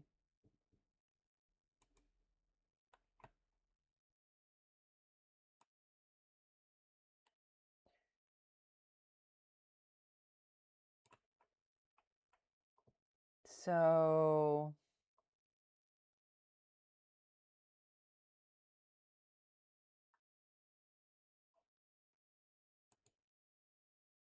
yeah, FinViz has a lot of options.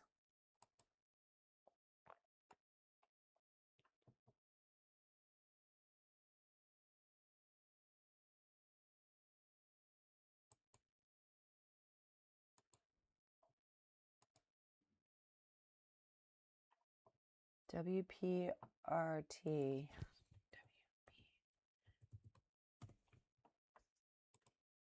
Nope.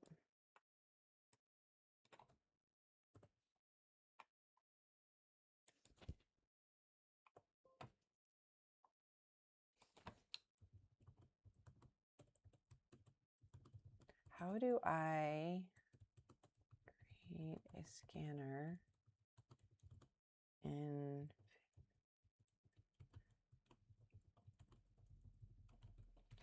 let's see.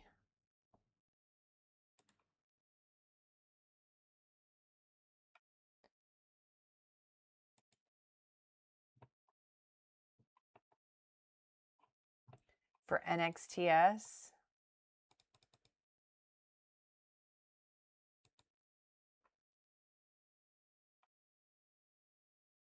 like right here.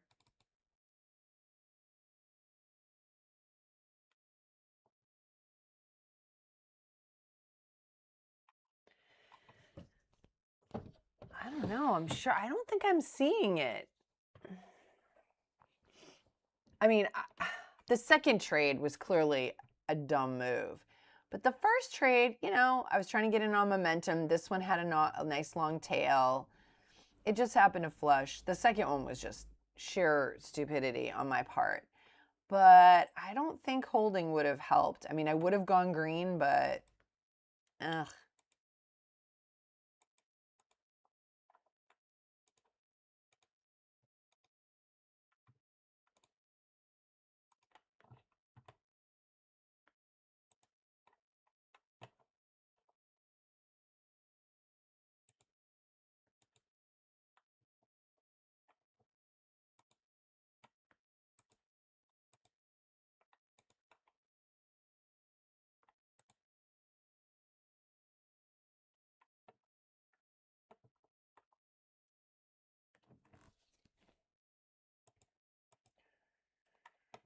Let's see.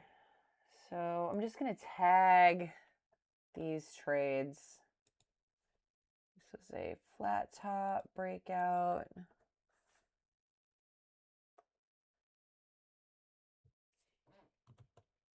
I'm just entering my trades. Entry, candle.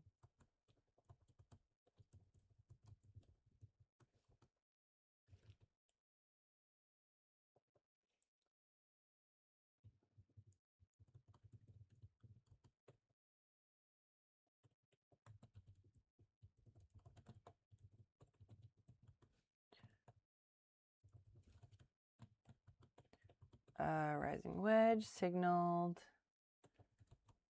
Reversal. Just putting in the notes that I took. All right. And okay, so that was a momentum entry.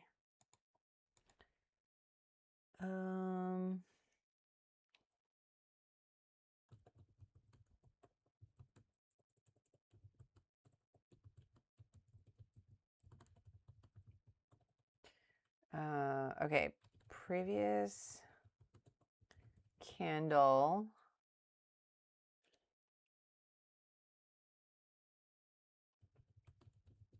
Shorter, but had a longer bottom tail. But it had a top tail.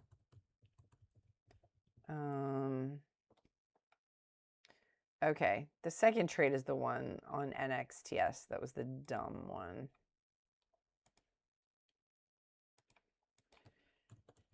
This was definitely an emotional decision. Chased. Stock for break. Break of 9.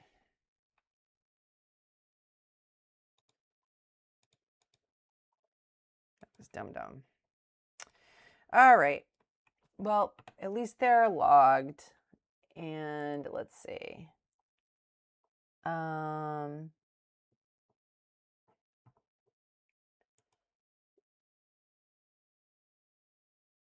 Of course it did.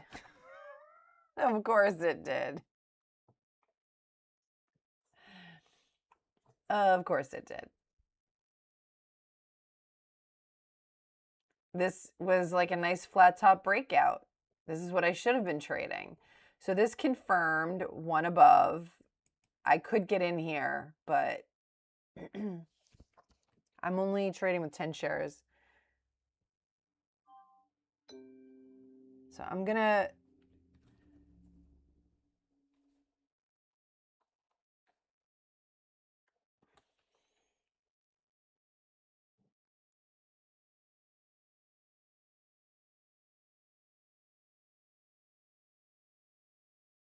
I'm looking at the level 2.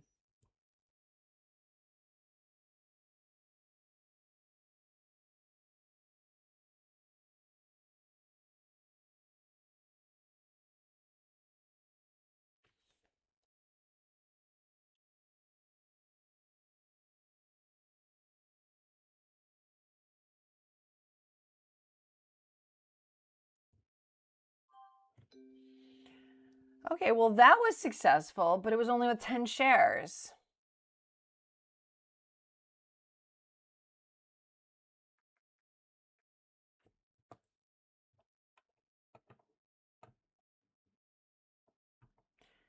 I'll increase back up to 25 since I got a green trade.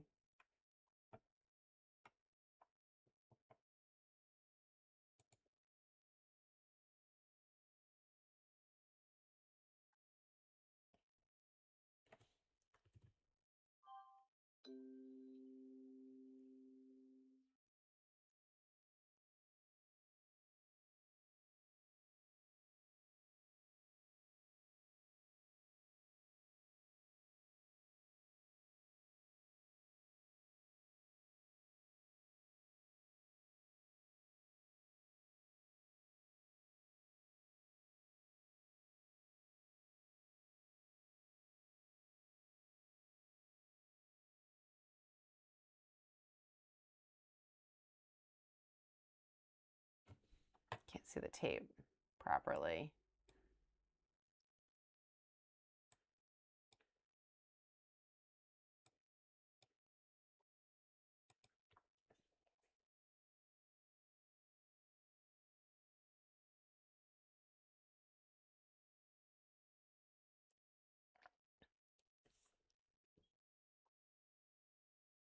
This is the pullback. This is the one that I didn't wait through before, but I only have 25 shares in, so.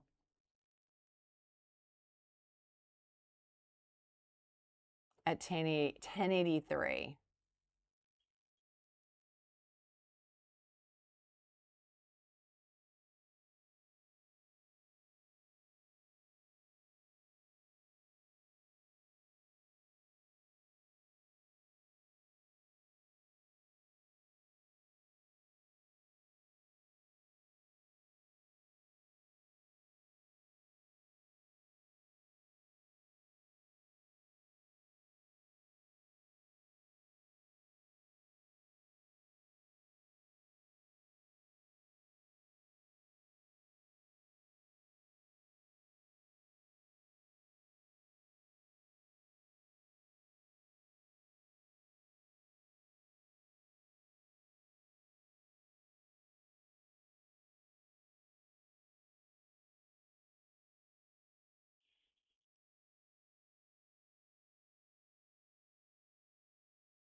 So this does look like a bull flag forming. If that's the case, then it might retrace up. Of course, now it's breaking 10. Now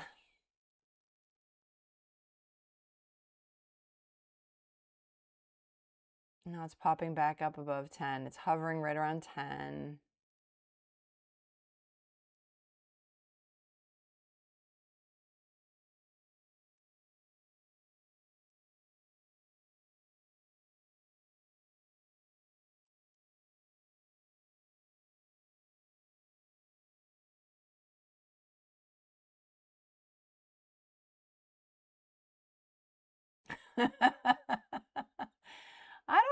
I'm revenging. I'm just trying to trade. I'm using smaller share size.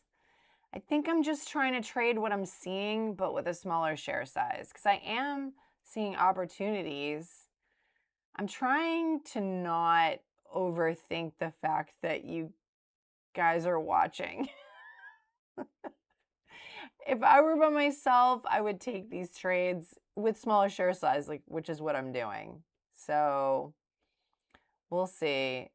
This is the most obvious stock at the moment, I think.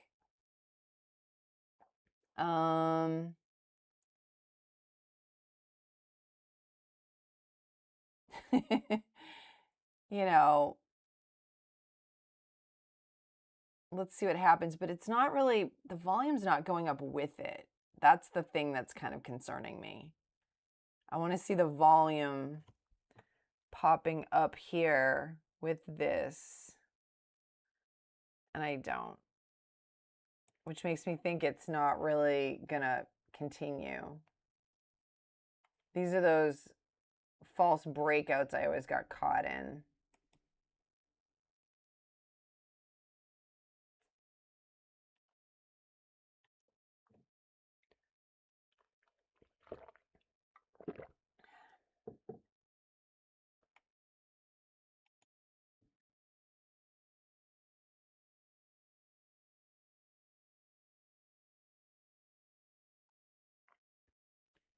Good question, Aligos. I don't think I'm revenging. I'm just trying to trade the stuff that I'm seeing. I mean, I am only trading with 25 shares right now, but I do. But I don't see the volume. The volume, it's pulling back. The volume's going lower. The MACD window seems to be closing.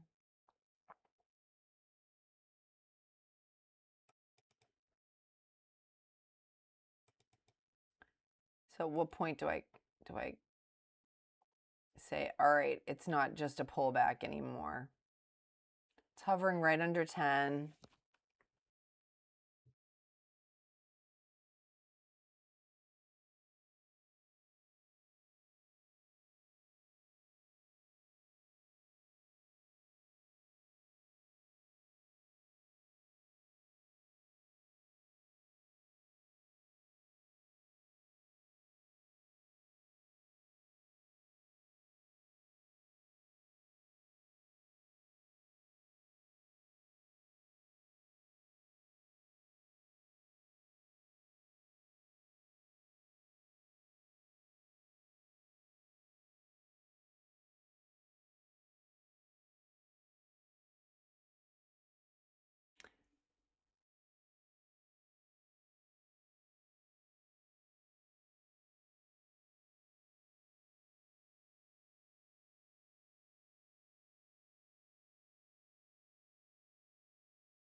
So just really hovering right around 10.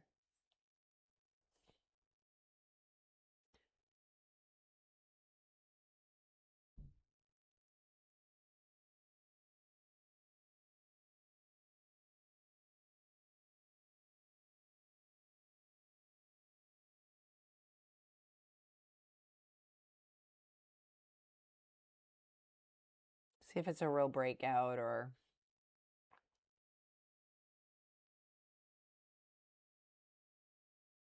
another a breakout or fake out. Did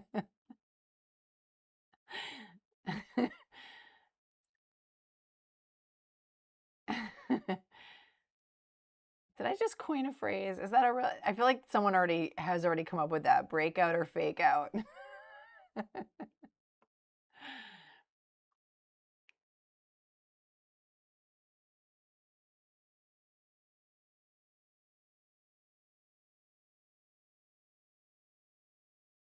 Well, we're almost at 9 a.m. Oh, hi, Aluma Lame.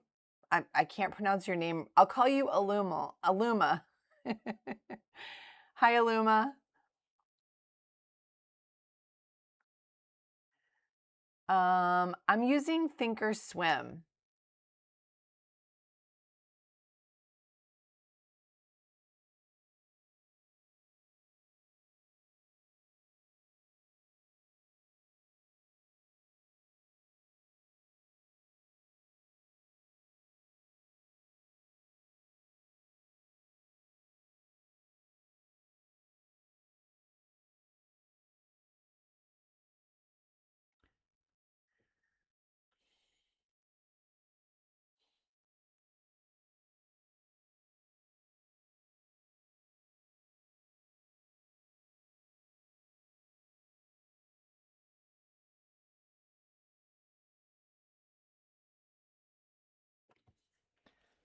Ugh. Waiting for the retrace. Ugh.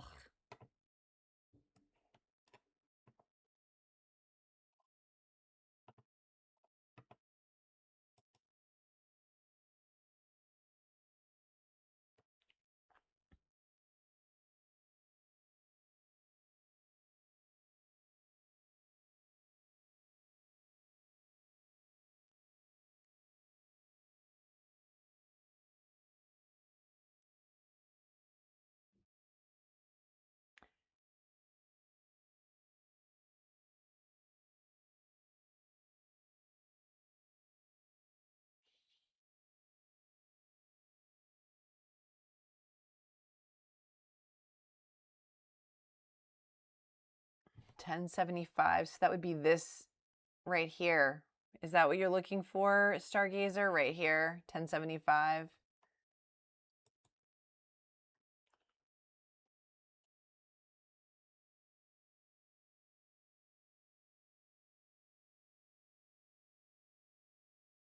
It's hovering right around that level.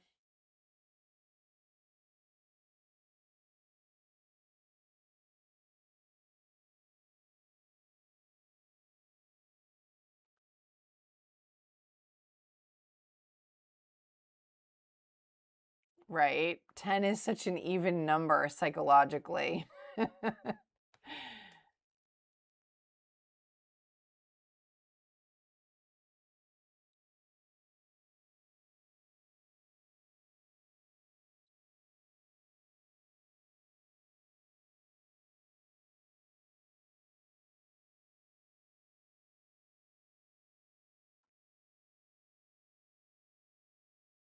Ooh. Maybe once I'm out of this, I'll check out GETY. That sounds like really good news.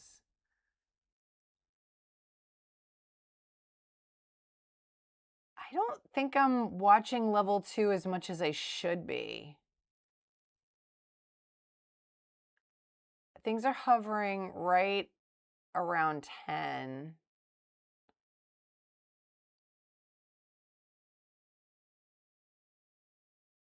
People are not confident that it's going to go back up to 11 for sure.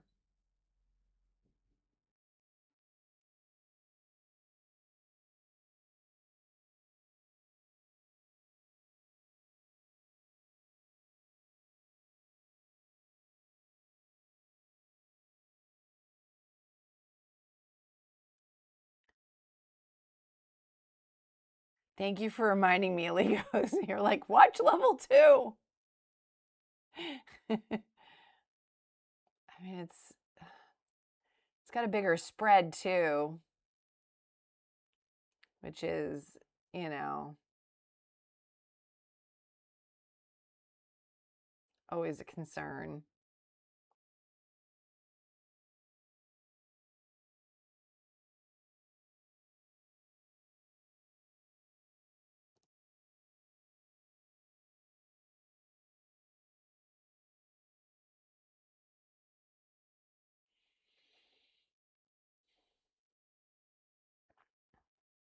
Yeah, it's really, really struggling to get over 10.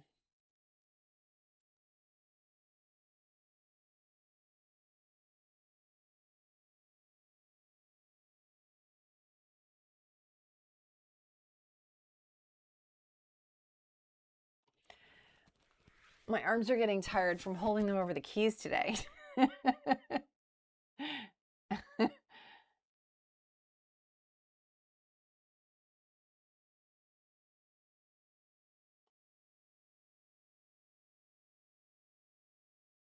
And now MACD is red. But I can't let that get in my head, but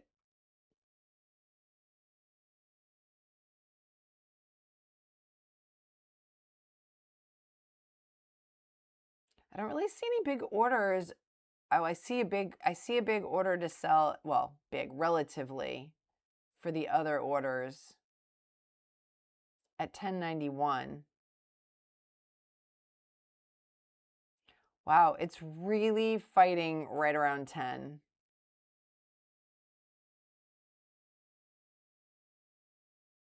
I don't know why I'm letting this go on so long.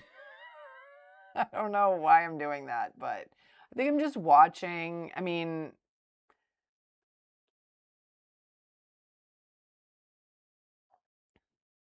I think it's a little late for them. All right. It might be stuck. Okay. I'm out. I gave it a chance. It didn't work.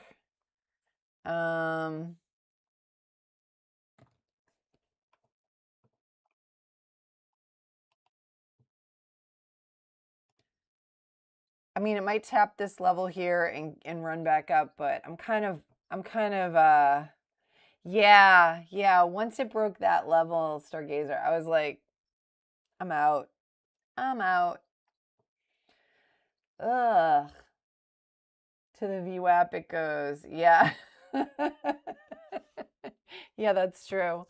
What a awful morning, but it is what it is. I don't think that was a bad decision. I was like, I want to keep trading it. I'll reduce my share size, but another red trade, so I'm going to reduce my share size again.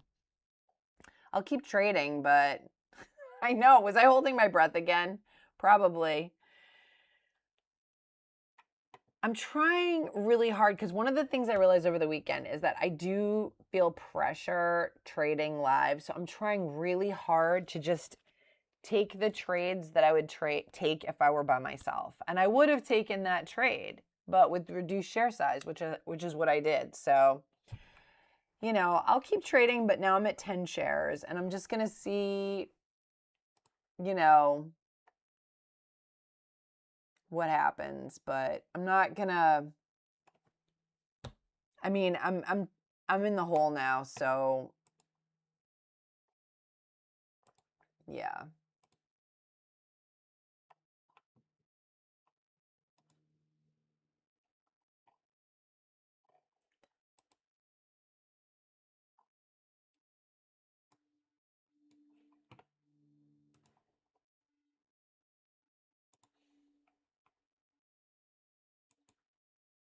WKSP. Oh man, it broke high of day. And it's over $1.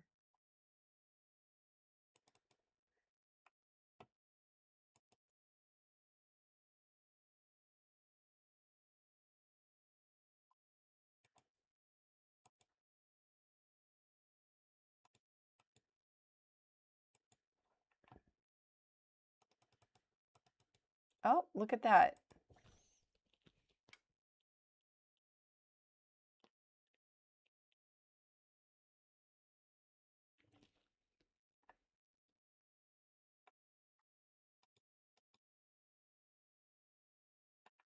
Okay, trying to really look at,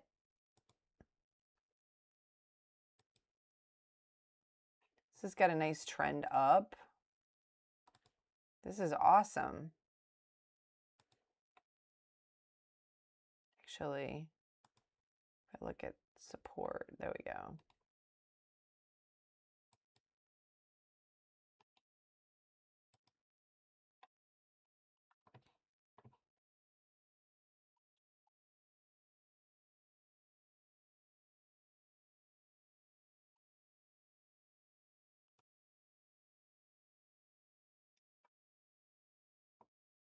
Oh, Illuma. No, it's not a gold pair. I don't do, this is small caps. I know. I'll probably completely freak out, Stargazer. But I think it's good for me to learn how to deal with the pressure, honestly. And, I did a video on this on Saturday because I wanted to be honest. The pros far, far outweigh the cons. But the reality is that I do feel pressure sometimes. And, I get stressed when I have, like just now, I had a big red trade on camera, super stressful. But also, you guys are helping me cut my losses. I don't hope and hold anymore. I used to do that and end up with you know, holding a bag. I don't do that anymore. And live streaming has helped me with that for sure.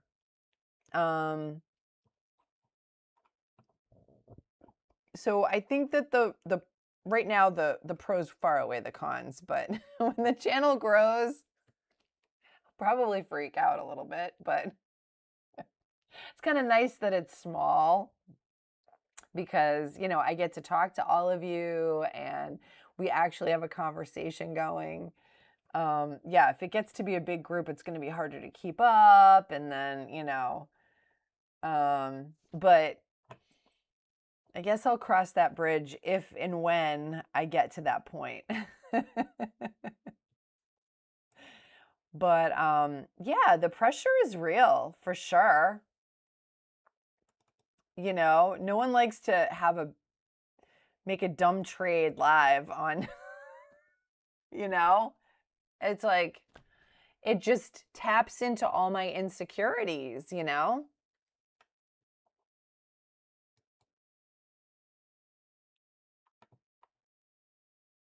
But hey, that's the battle. You know, I feel like trading forces you to kind of address those things. You know, it forces you to address things and deal with things. So he basically ignores everybody. I mean, I guess that's what you would kind of have to do, like to some extent, right? Like, I think I can see that, you know, I get it. I think he has said on some of his videos that, you know, it does to some extent pull focus, of course, you know, but like I said, for me, the pros really outweigh the cons. Yeah, I might have to be more focused and less, look at this. This screaming. Is there a pillow that I can scream into? It's like, are you kidding me? Okay, but I'm not going to get it. It's not happening today. It's not happening. It's not happening with NXTS for me today. I don't feel, I'm already stressed about it. It's in my head. SKYQ, now it's just VWAP chop. LNKS, not really enough volume. Let's see. I mean, I can understand. I know. XKTS. Are you kidding me? Are you for real right now? Look at that.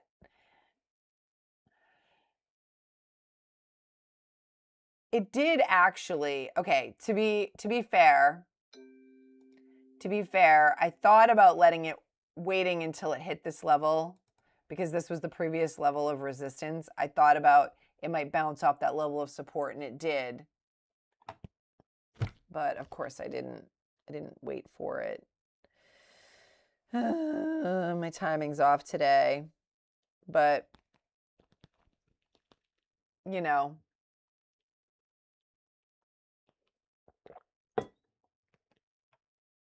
and now there's another level here.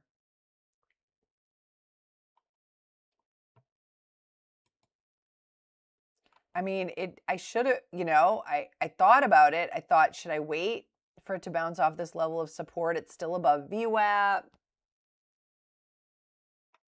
And don't give up on this. Oh, Stargazer, you're so like positive. Flip Flop's like angry for me. What a tease. Yeah, because I feel like, I don't know. I think it's better that I cut my losers. Yeah, the bull flag is forming right here. It is forming. But that's what I thought here too, right? I was like, oh, it's the bull flag forming. And then it just kind of kept going. A little breakout here.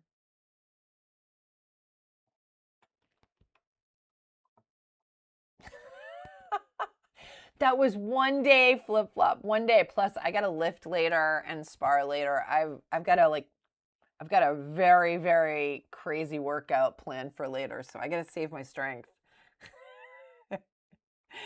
so I don't get beat up later. This is a bull flag. Oh man, it's a bull flag. Do I dare? I just feel like, do I dare? And the volume's not really, this was the problem over here. I never saw volume to go with it until this candle. That's the first time I saw volume. This is the high of day breakout that I tend to trade.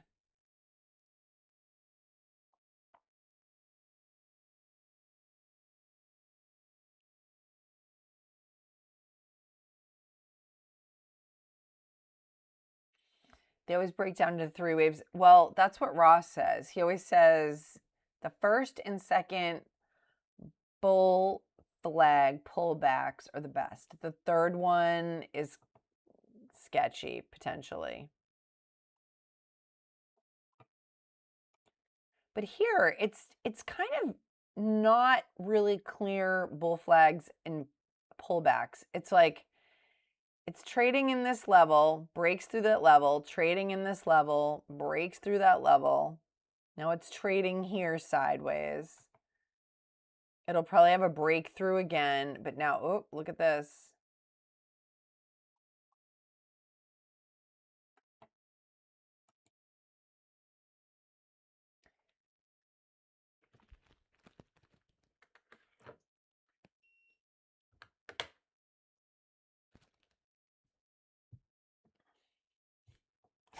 Don't you do burpees or something now? Trust me, I'll get my workout later. I got to lift after this and then spar later, so.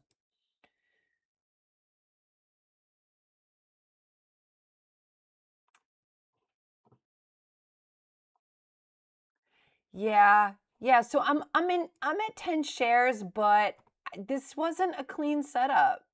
And neither was this one. So this wasn't a clean bull flag pullback, which I don't do well on anyway because of all the false breakouts. And then this wasn't a clean high of day break. So if I see something, I will take it. But at 10 shares, I can't do colossal damage, right?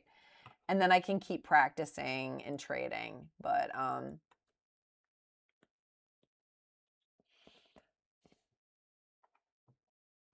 I don't know. I think it just depends on my mood, you know. I think it's just like trading. You got to channel. You got to go where you're at. Like, that's why I don't want to. You got to shake off the last thing and deal with what's right in front of you.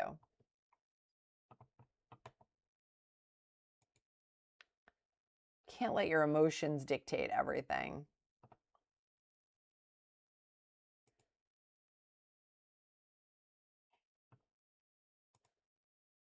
SKYQ. I just keep checking it because I think it's going to pop back up. But all right, I'm going to clean this up. This is already kind of getting too messy.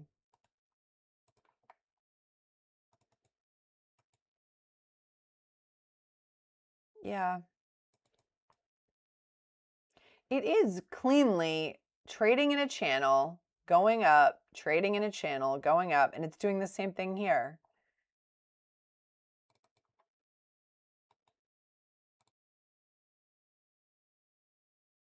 It'll probably pop through at some point. I guess you just have to be really patient and hold on to this and then be okay with this craziness.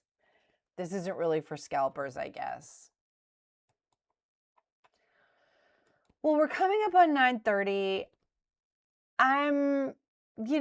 Something could pop up. I don't know.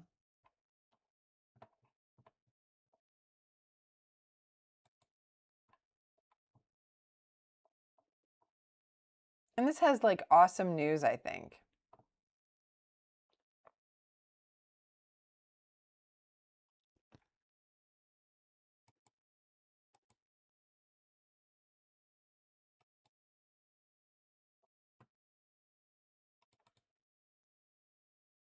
Oh, look at this. This is making a break of VWAP.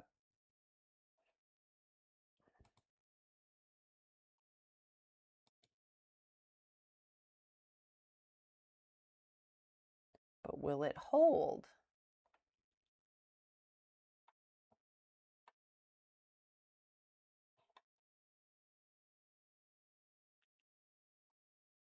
Oh, GETY. That's right. You guys were looking at that one. Oops. My E key is sticking. Okay.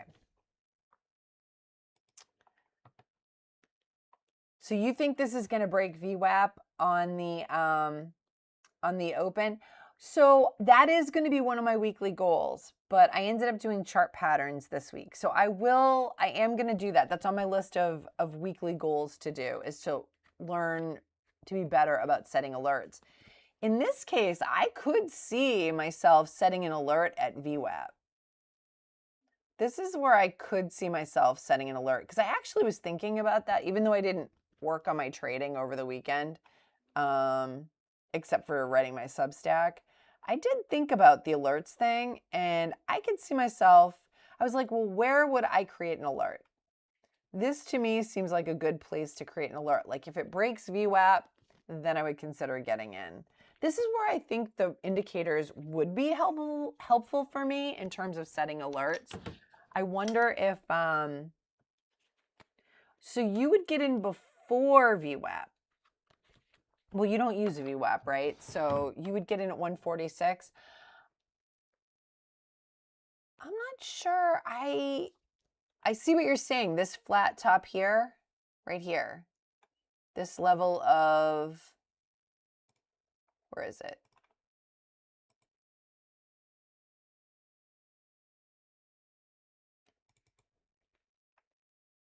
I mean, this is clearly a level of resistance, right?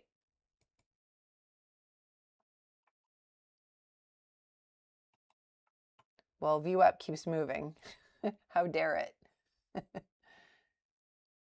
I mean, this is kind of like a little flat top breakout.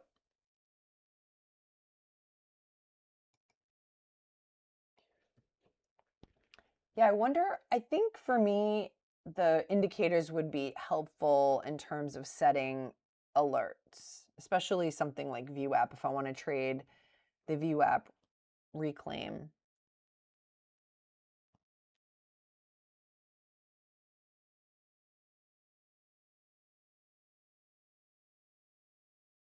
Guys, I have to take like a 5-minute break. I need more tea for the market open, and I'm just going to take like a 5-minute break, so I will be back.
All right, I'm back. I'm back. Just in time. The market's about to open. I've got my tea, microphone, glasses. All right, let's see.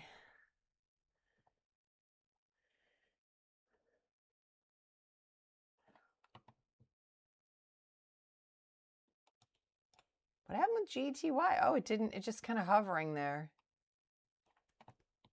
Well, we're very close to the open, guys. I'm curious to see what's going to happen. I'm just trading with a really reduced share size at this point. I don't want to lose any more money today. And if I see something awesome, I might jump in with the bigger share size, but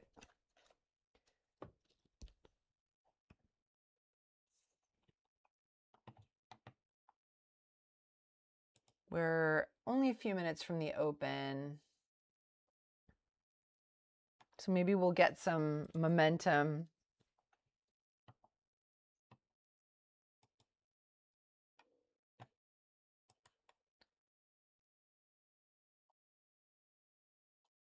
Actually going to put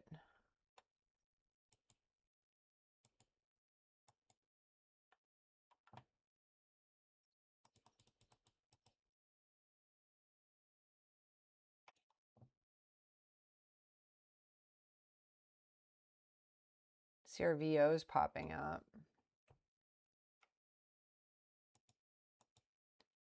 CDT, maybe.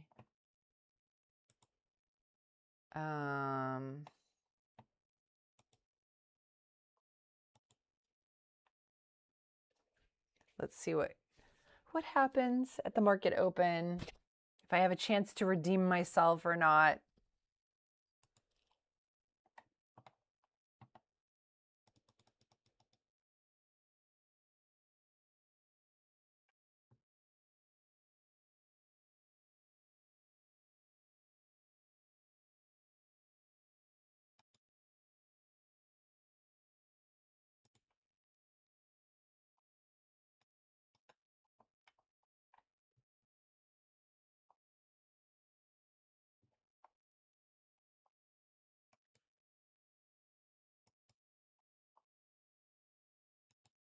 Oh, I just got a notification that Relentless Trader's live, so I'll probably hop over there when I'm done with my live stream. I like to watch him trade. Okay. CRVO.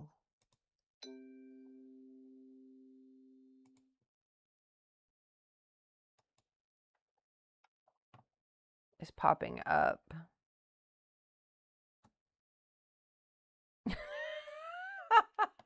I did, though. I did recycle Chad. One day I did burpees. I can do push-ups. I can do push-ups.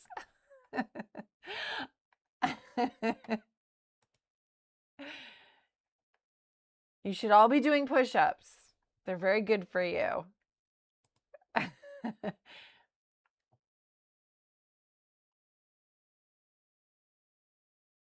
Did NXTX go crazy? Oh, of course. Of course. I don't want to chase it, though.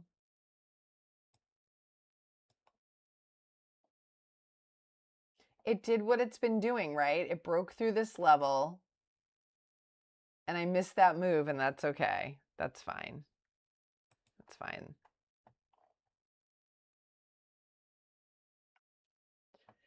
I'm okay. I'm okay. I'm strong for an old lady.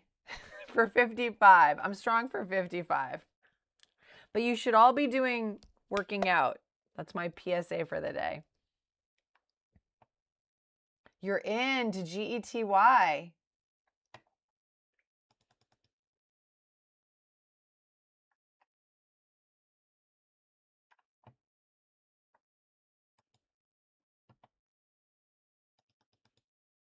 I can't believe I was burned so bad by any NXTS today. I feel like such a doofus. Let's see. I'm going to take SKYQ off. GETY. Interesting. Let's see what happens with that. NXTS. If this is a real bull flag pullback, then I could be, or a real pullback, I could be convinced to get in.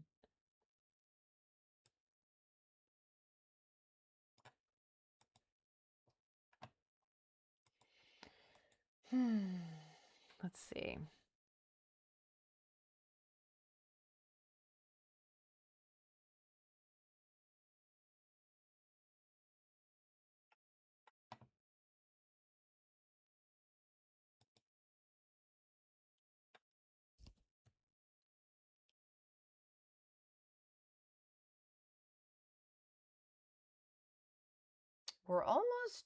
We're over 3 minutes into the open. $2 so far. $2 is not bad. So this is pulling back and the volume's pulling back. Let's see if it's a real bull flag. 1365.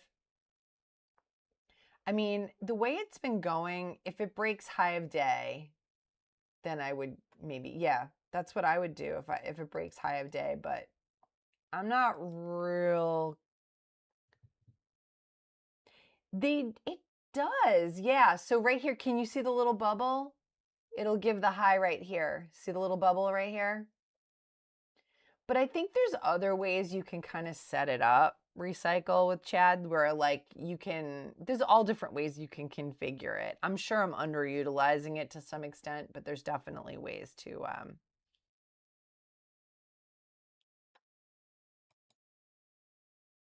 So this looks like actually, this is the cleanest price action I've seen on an XTS, where it's pulling back.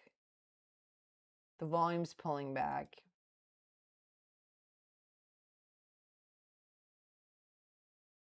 Okay.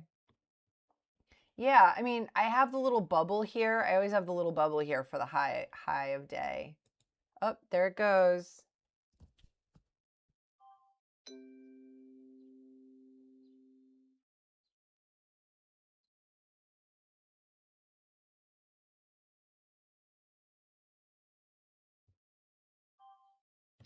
Well, that was a nice trade. That was a high of day breakout.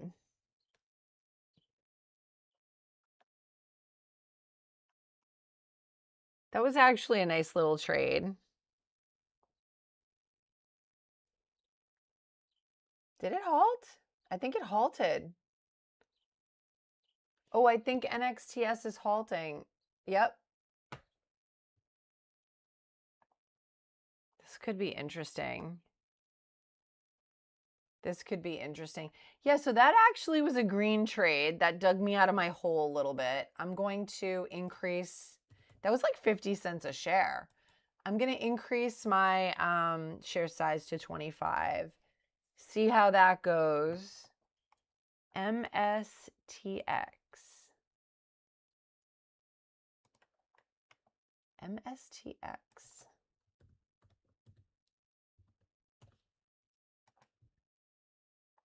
Oh, wow. Look at that. That doesn't have... That's interesting.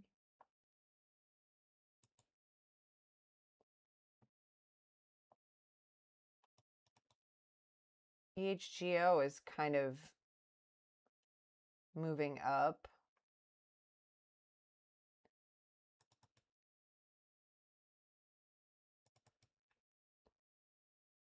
That's interesting.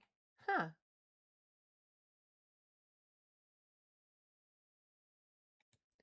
SAGT, CDT, CRMT, SKYQ. A lot of these are kind of... I wonder what's going to happen with this after a halt. That'll be interesting.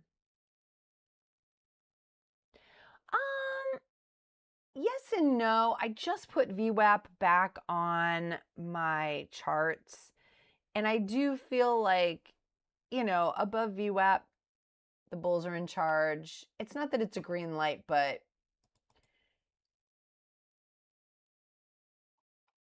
I try not to over focus on VWAP, but I feel like it helps because I used to look too much at the indicators.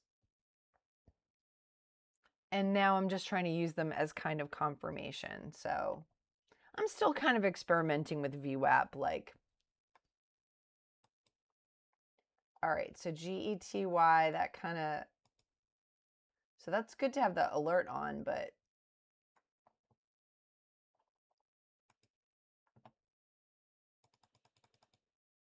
this is forming a pullback too.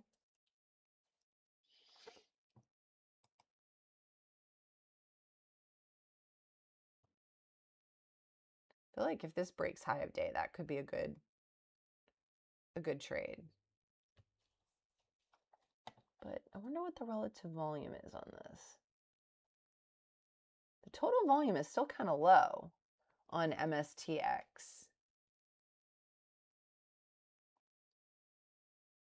And it doesn't have news. Doesn't have news. I'm going to take that off. I feel like that makes me a little nervous. GETY, that's heading in the wrong direction for me. Let me take that off. I'm curious what's going to happen with NXTS.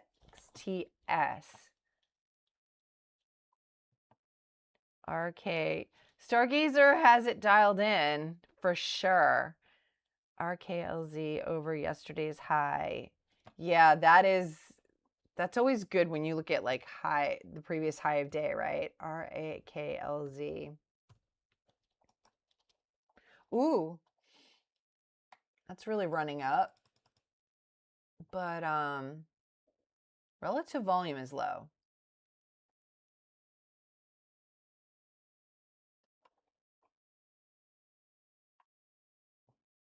And no news.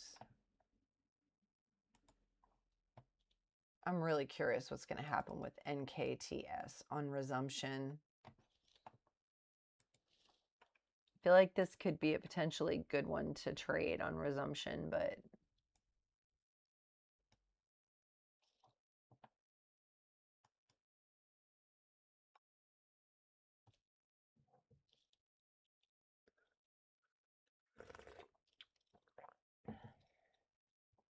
I really dropped the ball on NXTS today, but I'm trying to still be like, just shake off the last trade, trade the next trade, and like not overthink it too much. Up, there it goes. There's the dip.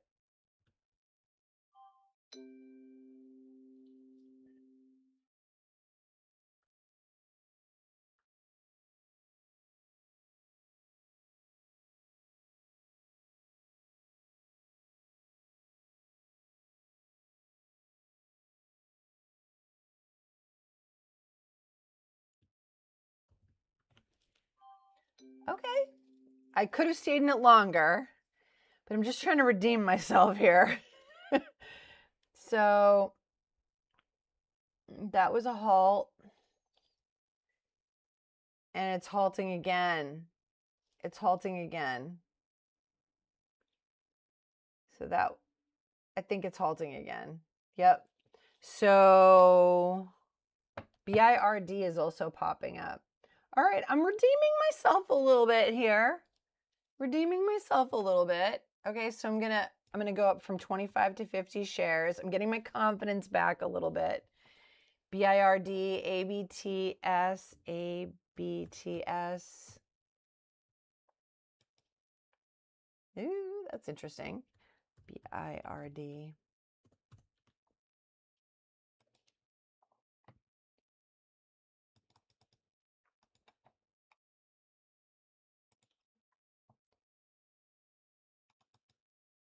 That's a really weird chart, right? It's kind of weird. BIRD.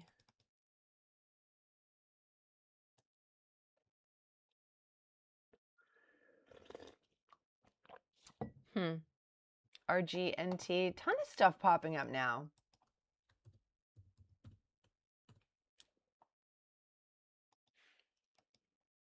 Oops. RGNT.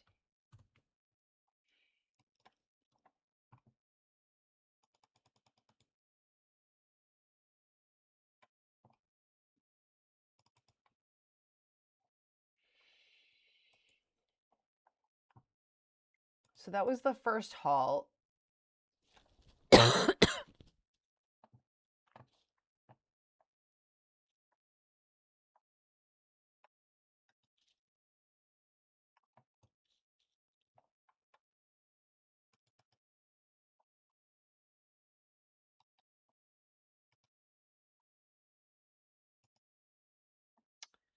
If EHGO breaks VWAP, I might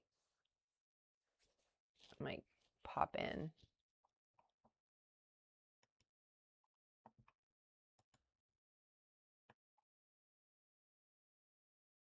Hive, low volume though. Yeah. NX just halted. Wait, watching for 15. Why did you close? Freaking out.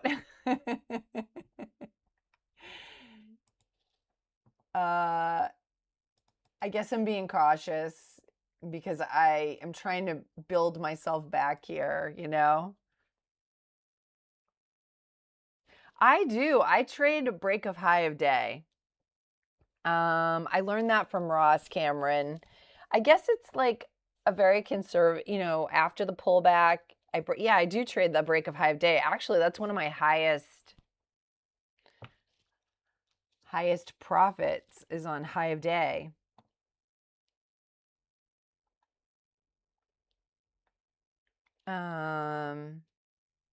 365 on EHGO.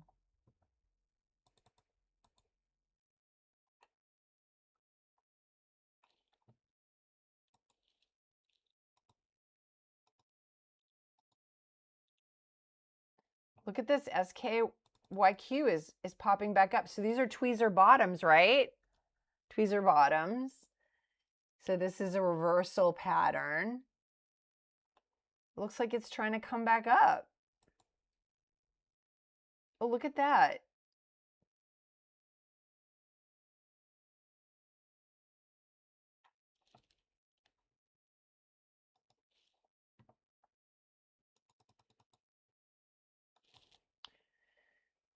Stargazer, do you think I should have held through the halt?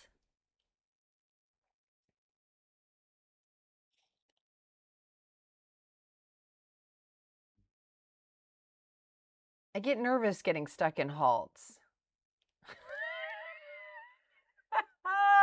Flip flop, you're so funny. Breakout Maven. Yeah, the rap that you did is so good.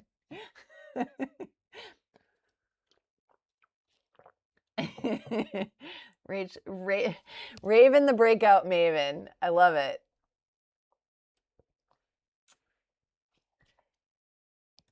Yeah, I don't know. I get nervous. 1-2-1-2 pre-market. There was a 1-2. So, oh, okay. I get nervous holding through halts, but I don't know. That's the first halt. Oh, here we go. It's dipping down.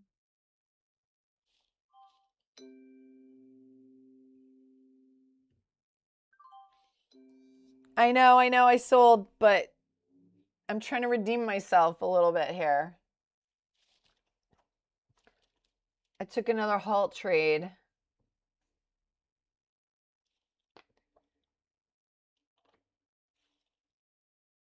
Wow, it's oh my goodness, it broke 18.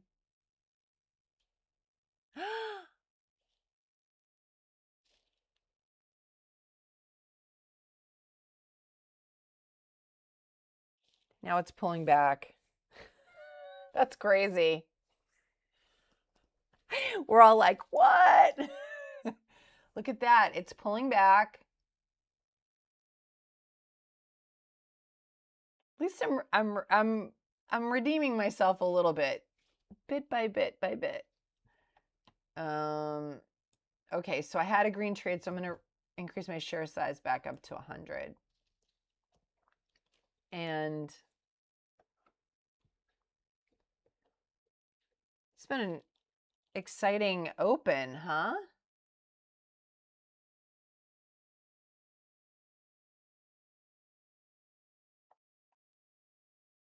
I can take this off because that's not really doing anything now.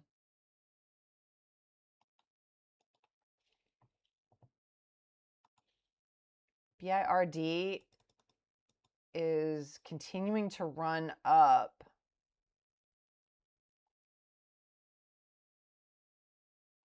The volume's going down though, but the MACD's still open. So I wonder if it's going to pull back. ABTS, I'm going to take that off the list. I don't know what's going on there. RGNT, take that off the list. BIRD, oh, I thought it was pulling back, but it looks like it's continuing to run up, but the volume's going down. So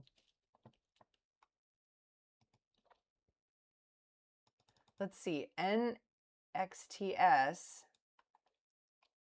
is going through a pullback.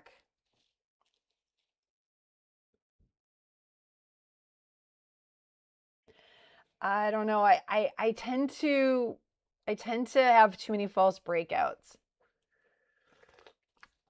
This is a clean pullback though. This is pretty clean. But this volume is weird. Look at that. That's because of the halt though.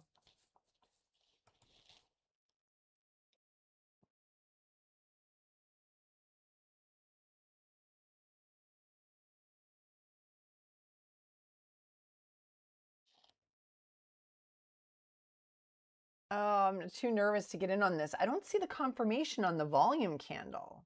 See, that's where I don't see it there. We're like more than halfway through the candle. This is why I end up waiting for high of day, because then I know, oh, okay, it's actually retracing.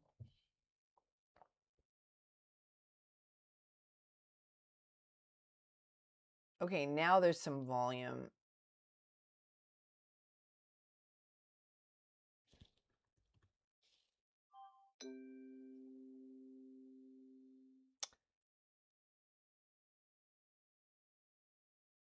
But, oh man.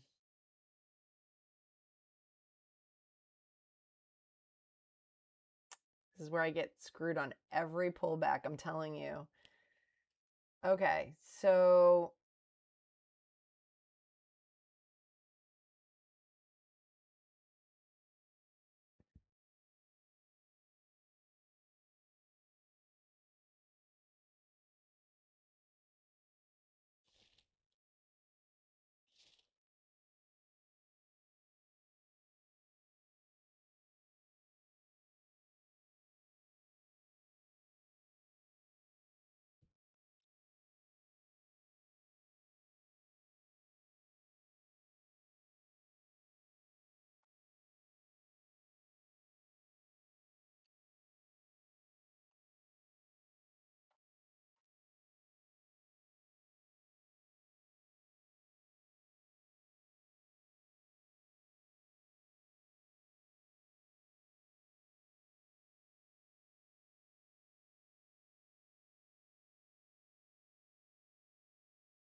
okay, that was an ugly bull flag pullback, but I did get a breakout on that, but I just got out right away because I don't trust this one because of the volume.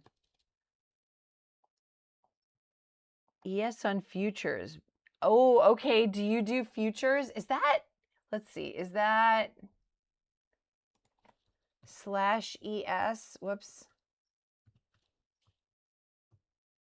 Oops. Oh, wow. Okay. I have yet to get into futures. I'm surprised that paid off, James. I'm surprised. If it goes for high of day, I may get in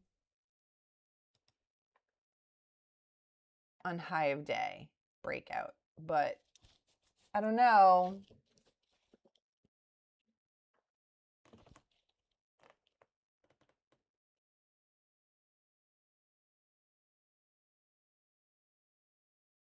Does it have the volume to support it? I don't know.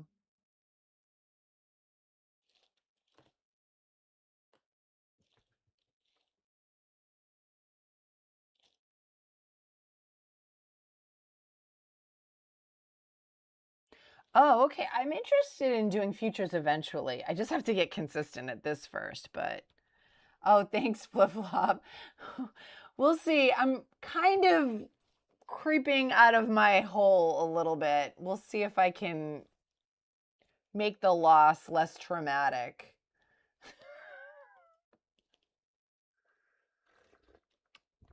There we go. It's breaking high of day.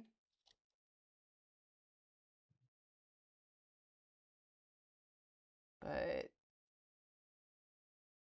waiting for a little confirmation here.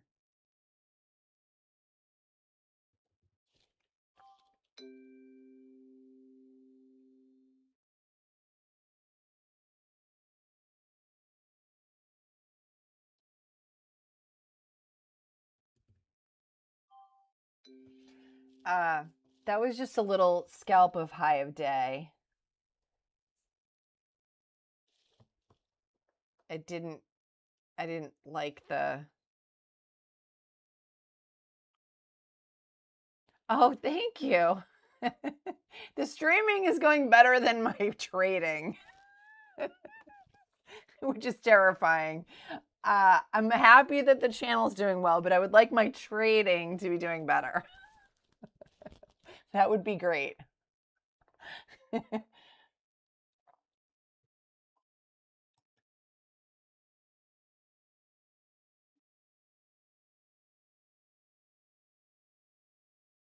Yeah, it's like I thought that high of day breakout would do better, so I'm glad I didn't overstay on that. We're approaching 10 a.m., so I don't know if NXTS. Okay, does anyone else keep wanting to say NXS, like the band from the from like the 90s? NXS. NXTS. Yeah, it's the volume's a little lower now, so it's making me think that it's kind of losing steam, maybe. I don't know.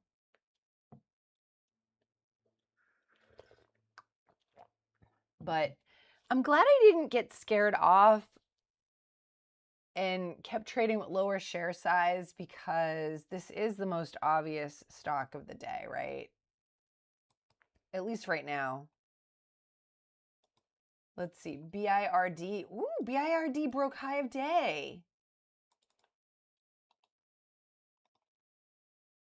So it's had. See, these are the false breakouts I would get caught on.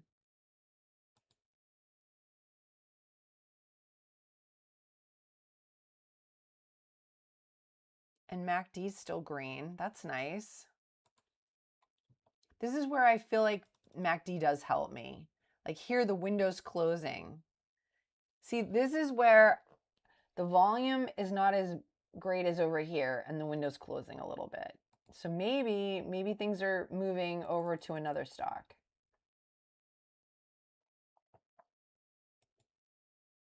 Ooh, look at that.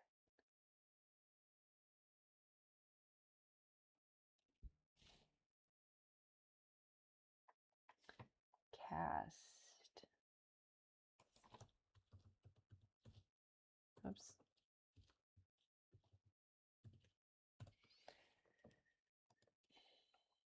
Oh, wow. Cast is coming back up.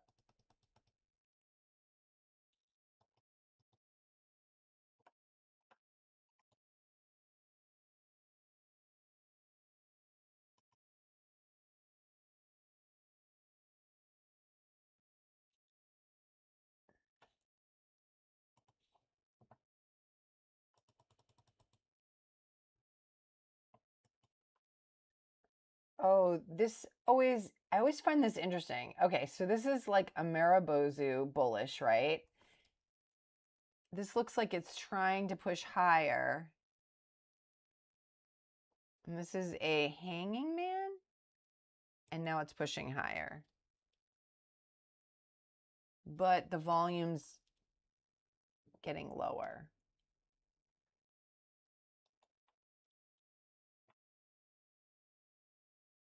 And this doesn't have news. Doesn't have news.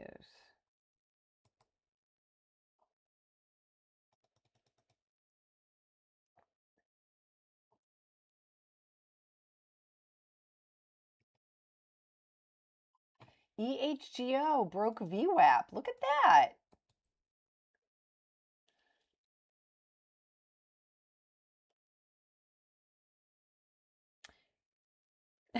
Flip Flop and Sergey's are like, alerts. Put on alerts, dummy.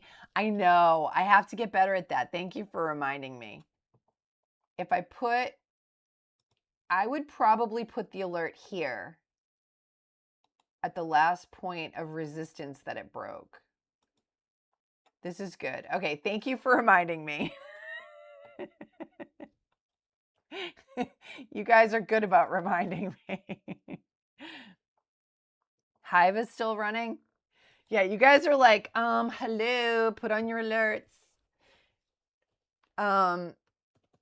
Which, like I said, that is definitely on my list of goals. The problem is, Hive is still going, is that I really feel like the chart patterns had to come before that in terms of priority, but look at that.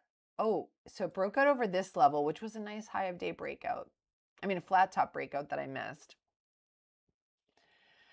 Guys, it's already 10 a.m. and I feel like there's a lot of trading to do. I'll probably keep trading, but I have other stuff to do too, so I have to get off the live stream.